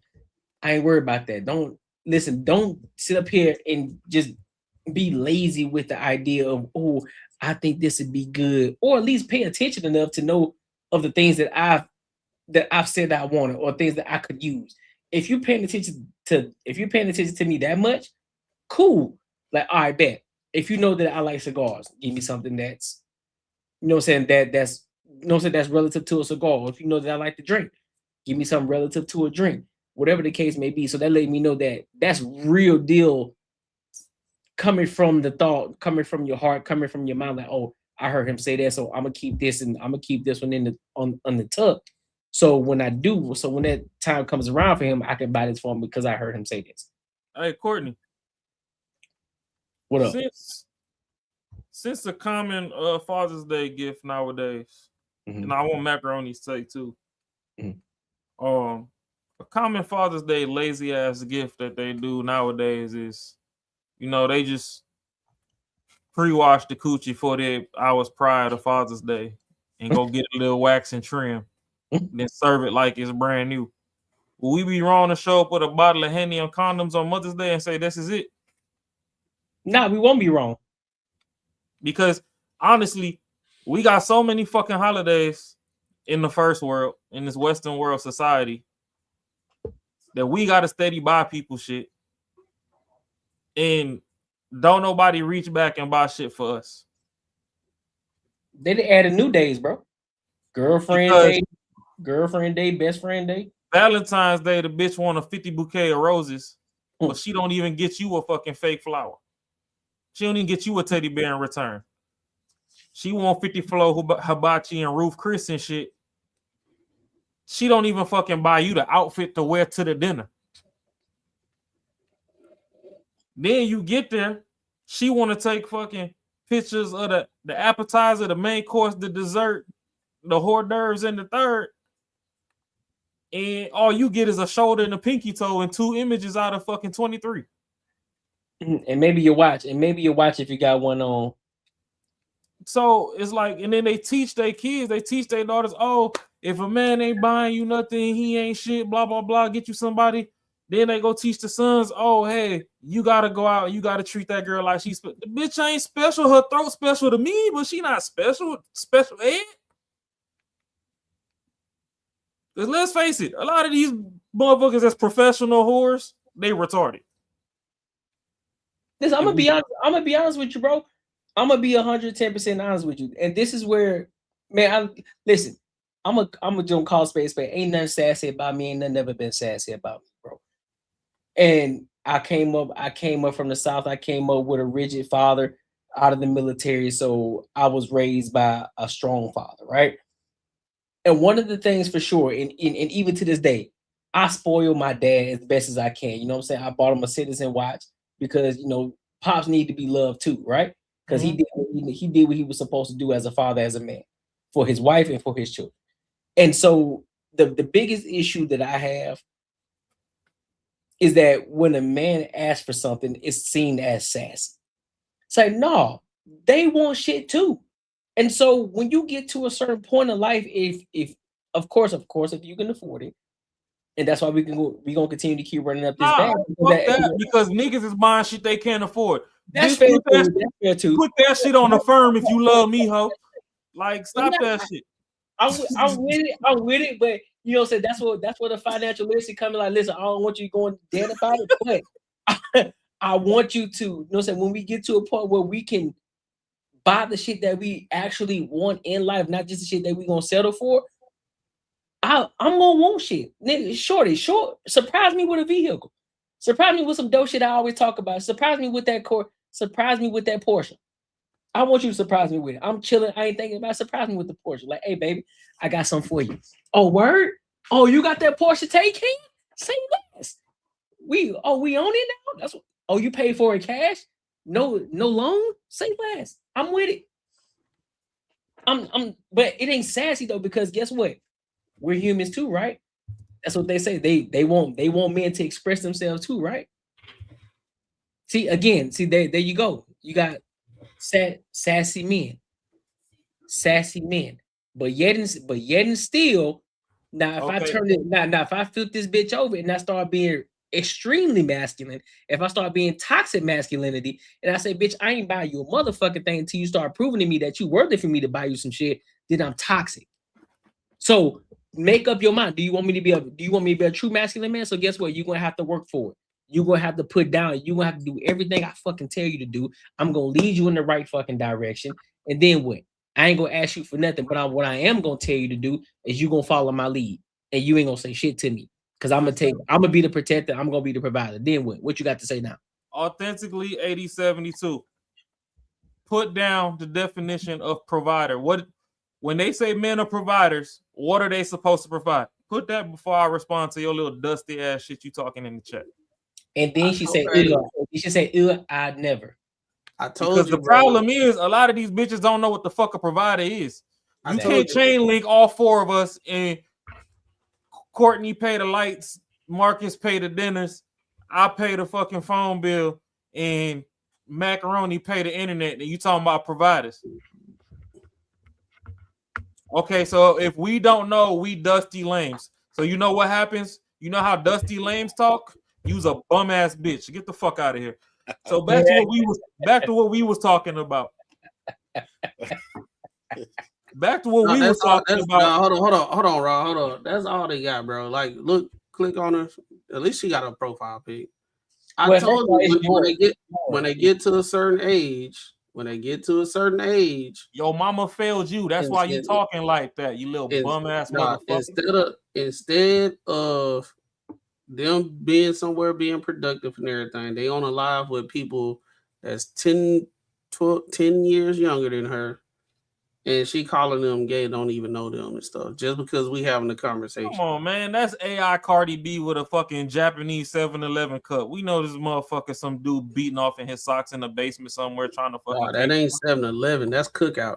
This fucking Sherrod or whatever that motherfucker name is over here in the chat with a turban on. Everybody fucking studying this motherfucker. But here's the thing, though. They don't even know how to use your correctly. So I don't take them serious. Like, dog, they don't even know, bro. She keep doing it. They don't know how to. She don't know how to use your correctly. So like you are and yours. That's gonna be a snapback. Jesus. Hold on. I said this what they do a lot of time. They so low. They even start talking about your dead family members. That's how disgusting some of them are. That all reminds me when you like elementary school. She's so unsatisfied with her life that she would go that low to talk to somebody. Don't even know if it was that. Check this out, bro. This is like we walking in the mall, window shopping some shoes right now, and the bitch flash a titty. Don't pay this shit no mind, man. She trying to distract the fucking conversation. All right, back to how we was cooking and we was rocking. The problem is, men supposed to put their life on the line for these little dusty ass, bum ass, fucking stank twat assholes, and they don't even fucking do nothing for us. We can't go to dinner one time out of 365 days in the year, and they fucking say the whole fucking meal is on me. Appetizer, dessert, drinks included. But we supposed to take them everywhere. And here's an even bigger thing. Something so simple. She worried about somebody begging. Nobody said beg anything, but here's the even bigger part. If you my chick, if you my shorty, if you my loved one, shorty, I'm willing to lose my life for you. And you telling me I'm begging because I want you to do something for me? Courtney, stop that shit, bro. It's 2026. If the bus is coming, throw the bitch in the street and watch it. Record it. Yell World Star. We not standing on the outside of the sidewalk no more. Push the bitch in the street. No, we gonna do that for the chicks we gonna do that for the shorties that we rocking with. But these dusty hoes right here, those are the shorties that we categorize, that we bust down, that we push them home to the trash can. We ain't stunning these bitches. We ain't studying these kind of hoes right here because they the ones, when I said earlier, the 304s that want to be like the shorties that we take care of, that's where they want to be. She on the other side. She the one that we bust down and we keep it pushing. She a dusty. I don't talk to no bitch who take pictures with a whatever fuck that is, a scarf on her fucking head with a Cookout or a 7-Eleven cup in her hand and thinking this a cute picture. I don't take none of them bitches seriously. So she can miss me, but I do appreciate the fact that she got a profile picture though. Even though that may not be her for real. But that's neither here nor there. But I'll let y'all go ahead. Boy, this is a dude in the basement with the Jergen Kleenex care package fucking out here trying to fucking find entertainment on the internet. This is the equivalent of the early Xbox Halo days when motherfuckers was 10 years old talking shit in the chat through the fucking headphones before motherfuckers started getting banned from playing online. Ain't nobody worried about stunting these fucking distractions. Now we got 23 fucking holidays in the year and bitch ain't buying nigga shit all year. Ain't nobody begging for the shit. When are y'all gonna show y'all fucking appreciation, you bum bitches? That's what we asking. Since you really want to take it there. Man, if your girl ain't buying, y'all brag that y'all can't cook no more. Y'all DoorDash and everything. Y'all don't clean work for them. Y'all want a nigga to put y'all up, but we still gotta hire the help, but we can't fuck the help. So I'm supposed to be providing for a whole nother bitch when you sitting up there and your shit just stank all damn day. You half-assed the head. You can talk to your homegirls for fucking 3 hours on end, can't suck dick for 3 minutes. Get the fuck out of here. What are y'all doing? This is why that whole conversation of what are you bringing to the table started to begin with. And if you ain't bringing nothing to the table, I'm bringing another bitch to put something on you. Since you want to be the foundation, we gonna step on your ass to get to where we need to go. And that's why hoes get drugged through the mud. Because y'all hoes ain't even respectable nowadays. Back then, the side bitch used to help the whole economy of the fucking family. Y'all bitches don't help shit. All of y'all is the real butt begging bum ass bitches. If we really want to get to the brass tacks of things, niggas got to make 6 figures to support 4 bitches to get one task completed. Miss me with that shit, man. I'm about to make this motherfucker pay a tariff. You keep talking authentically, you're gonna have to pay a tariff. But anyway, yeah, I love it. I love it. But here's the thing, though. I love when the chat engages, even though they dusty, even though they bum bitches, even though this may be a bot that's talking right now. Authentic, you want to come up? Authentically, you want to come up? You want to come up? I'll send you the link. I'll send you a link so you can come up and get your shit off. Whoa. That boy said, I want authentically goes. That boy said, I want smoke. Here's the thing. Here's the stipulation. You got to be on camera. You know that's not gonna happen. Ain't no on my phone don't work, my camera don't work, because that let me know you dusty right off the bat. She not gonna do it. She got a cigarette and a baby in her arm, bro. It better not be no potato cam neither. No potato cam or nothing. I'll send you the link so you can come up and get your shit off. She got a cigarette and a baby in her hand, burping that down. That's either her friend that she took a picture of, or that was her like 10 years ago. Nah, what's it? I'll put the link in there for her. I'm not scared of having my camera. All right, bet. Say less. We gonna. I like it. I like it. All that pump faking. We got any more topics? No, don't worry about it. What you say? She pump faking. She ain't gonna go. I'm not scared of having my camera. Okay, bet. Say less. We gonna pull the camera real quick. There you go. There's the link. Go ahead and pull up. She ain't coming up. And don't come up here trying to troll. I want you to have a conversation. Show it. Tell us how much of a bum we are. I want to know. Tell us what. Since you disagree, I want you to tell us how you disagree, what you disagree with. Don't come up here trying to be extra, saying no stupid shit. Come up here and have a real conversation. If you can't do that, there it is. Whoa! Wow! I know a begging bitch when I see one. No, you didn't. I know a begging. It didn't take long, bro. It didn't take long. There's powerful niggardry at work here. Yeah, buddy. There it is. There it is. I missed it. What was it? She wanted us to pay her for her to come up. Shit. There it is. Her cash out. told y'all. And she dropped that shit quick. There it is. There it is. Oh, but we the begging was, but you asking for money. You asking for money for you to come up. There you go. You broke. You a broke bum bitch. There you go. See, you just Robert. You broke. You bummy. Hey, You're Courtney, you see how easy it is to get a shorty to shake a styrofoam cup on the internet? Easy money.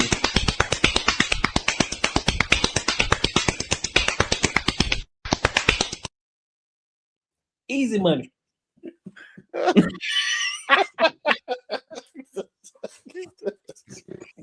No, that might be the most disturbing one we got, bro. That might. No, we don't want your grace no more. We don't want your grace no more because you asked for a cash out. You being a bum. You being a bum. We don't want you. We don't want you to come up no more. You done it. After you showed us how broke you are and how much of a dusty you are, we don't want you to come up no more. You good. You had your opportunity, but then guess what? You had to show your true, authentic self, and you a bum.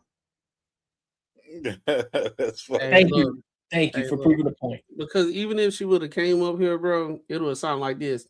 Well, first of all, I just think that y'all just be saying a lot of stuff to downgrade black women, and I don't appreciate that. And all y'all broke.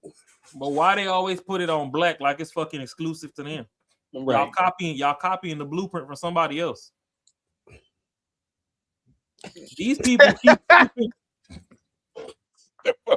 keep shipping textbooks across the track and letting y'all lead the fucking way, and then they forget y'all when y'all get them to the promised land.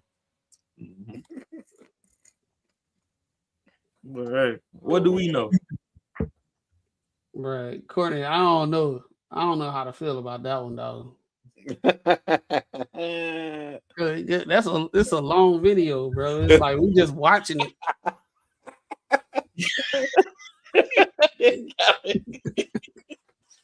Hey, when they pan around to that face and them big teeth, he like, what's going on? Yeah, bro. Like he squinting his eyes while he doing it. You gotta make sure y'all know it's real or it. Gotta let y'all know. You know what I'm saying? Marcus was having a hard time, so I was like, I bet I had to give it. That 10 seconds of that one's better than 1 second of the old boy. Come on, man. Man, I really had a fake face. But no, man. But in all seriousness, though, that's the conversation that we have, man. That's what we're talking about. Don't worry about what my girl at. Worry about yourself. How about that? She waiting for you to quit begging. How about that? She said, "Tell that hoe to stop begging." That's what she said. Get that crunchy part out your drawers before you come talk to us. Got that tacky ass outfit on in your profile picture. I'm on your head today. Oh yeah, I'm on your head today. It's Tuesday. We on y'all head today. Yup, on y'all head. Why y'all up instead of being next to your woman? Don't worry about it, because all women understand what we building over here. Why you ain't up under your man? You ain't got no man because you too busy in here talking to us. Why your man letting you talk to other men? Why you ain't worried about your fucking self? How about that? I got a question. Why your rose toy clogged? Why so snotty? Why you ain't got no cleaner for it? Why your panties got a crunchy part? When it's cold outside. Why the armpit of your bra got fucking halo stains on it? How about that? Hey, she got a pigeon on her shirt, don't she? Yeah, she got a pigeon on her shirt or a duck, whatever the fuck that is. Pretty bird. Like she really thinking of something. Got the finger on her little. Like, what you thinking about? It's pandering, bro. She got the cup in her hand and she got an Aflac commercial. She think it's sponsored. That's the Aflac bird. I think she a little cross-sided. Oh no. Oh, shit. Look, I guarantee she thought this picture was cute. Ooh, this one here gonna kill him. This one here gonna kill him. I'm looking away at the outside at the field and shit. This one here gonna kill him. AI profile pic done wore lace front so much the edge is burning. That's why they can't pull that scarf all the way up to the front. Ooh. She on break from cleaning toilets. She throwing some heaters in there. Your mama dirty. She on the toilet. She sipping coffee on the toilet. Matter of fact, it look like she creeping outside her side dude window. Who's that creeping out my window? All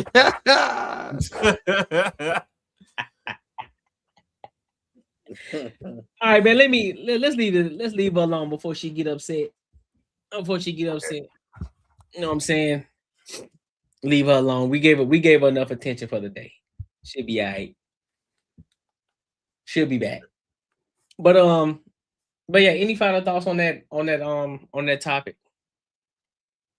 Yeah. Oh nah. Final thoughts. Man, you the sacrificial lamb of the world. Keep doing what you're doing for those who appreciate what you're doing.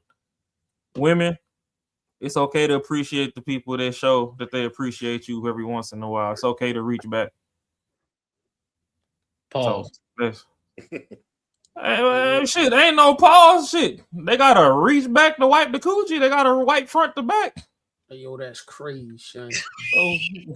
If you done practice your reach from the age of 5, then practice like you gonna reach to survive.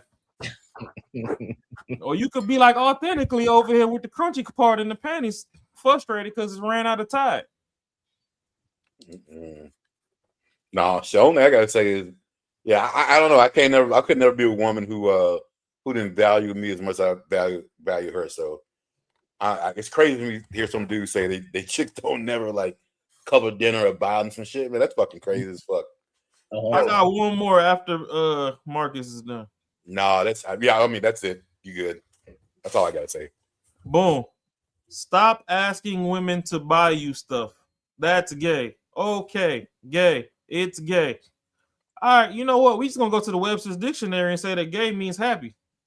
because gay can't mean anything else. It can't mean defending folk, the folk that like playing in peanut butter, because them be y'all best friends. So you can't demonize it on one end and then act like it's an insult or whatever on the other end, and then that's your best friend at the same time. Like, why do you weaponize your friends? See, and that's the problem. Y'all never stand on any solid ground anywhere, and y'all want people to take y'all serious. But hey, that's fine. Instead of your Cash App, drop your P.O. box so we can send you some Tide soap. I know them fucking drawers need some washing. Ooh-wee. I'll send you some complimentary pine salt too, just so the house can stay clean. It ain't smell smell like mayonnaise and pickle juice in that thing. Shit, it's nighttime. Them motherfucking cockroaches twerking under the microwave. They think it's a club in Moscow right now. Mac, you got anything? Oh, final thoughts? Yeah. Nah, bro. Not this time. Not at this time, brother. I got you. I said not this time, dog. I ain't got nothing, man. Just let's see. Nah, I ain't got nothing, bro. Gotta keep making some money. That's a fact. That's a fact. I'm with it too. I mean, at the end of the day, listen to the people that's commenting, you know, the fake trollers who want to be trolls and they suck at trolling. We'll appreciate y'all dusty asses too for commenting.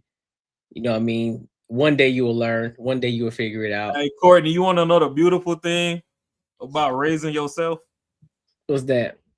All them family insults, friend insults, and all that other shit that people try to throw out, it really don't stick nowhere.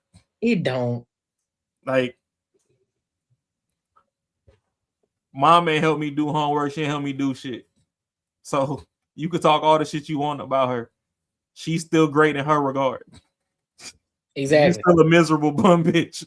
What the fuck that got to do with me? Hey, you can't even have a. She hadn't said anything that was valuable in the comments. All she was doing is trolling, which was trash trolling anyway. Y'all need to figure out. Y'all need to go to a troll school and figure out how to troll some people properly because y'all fucking suck. That's one. Join the Patreon. I'll teach Troll Academy in there. There you go. I think y'all need it with the trolling.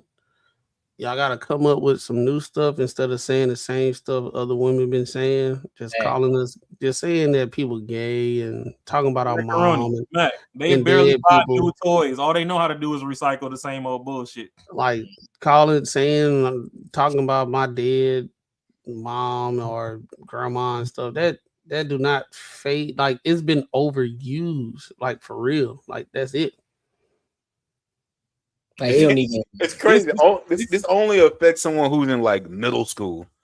like you know what I mean? Like when you're in middle school, you said dumb shit like this. Right? Like hey, check this out. You know the beauty about this one right here? You talking shit on women. This is where a lot of y'all that ain't make it past the third grade start conflating situations. We talking shit on bum bitches like you. Women different. Women know their place. Women know they work. Women know that they love. Women know that they protected. Bum bitches, y'all can get hit in traffic and we yelling World Star. We not lose. It's 50 of y'all fucking created every hour. If you were street smart, you would know how to critically think. So that lets me know you're not street smart at all. You may, and I couldn't even. I was about to give you grace and say you're book smart, but the way that you're writing your sentences, I can't even say that. Hey, you start all your sentences lowercase. That's kind of weird. YouTube University degrees do not qualify as college grad. I'm sorry. Hey, Courtney, she was expecting us to be like the dude off of Lil Jon's. Don't be talking about my mama. Well, sadly tonight you seem to be the only one we came across. So thank you for calling yourself what I just told you. Authentically. Right. You the only one we came across. So damn, you talking about yourself. Ain't that some shit? But hey, like, comment, share, subscribe, join the Patreon. And Bosley Raw will be teaching Troll Academy. So you can be better off than people like this in the field where we keep it real. And yeah. I'm gonna let I'm gonna say this one more time, and then I'm gonna let you have it. Authentically 8072. First of all, men who break. She said, men who break women down or try to are attracted to other men. See, here's your issue. See, what you don't understand is this: you don't know any of us. That's one. You don't know what type of women we have encountered. You don't understand the experiences we have had with different women. That's why we're able to talk on these women. We're not just sitting behind the desk just talking. We've had these experiences. So with that being said, you don't know what the fuck you're talking about. That's one. Because if I wanted to, I could have you. But I don't want you because I don't like college, my nigga. College. Because I don't want bum bitches. I don't like bum bitches. Hey, she's a collage. You know when you put multiple things together, she's a collage graduate. Ain't no college. Yeah, she's a collage. Yeah, that's all. That's all. She look. That's what I'm saying. She can't even have a logical conversation. She don't know how to think critically. She can't think outside the box. Anything that's said about a woman is man bad or you hate women. Where the fuck did we say that we hate women? Hey, Courtney. Everybody on here deals with the woman.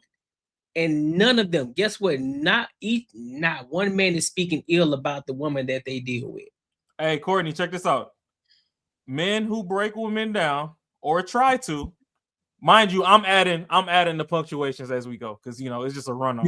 You're right, real life, PJ. Men who break down or try to are attracted to other men, incels. Guess what? Women only like men that break them down. What the fuck do you think sex is? What you think dropping off good D is? What you think putting you through the mattress is? It's breaking a bitch down. That boy is good.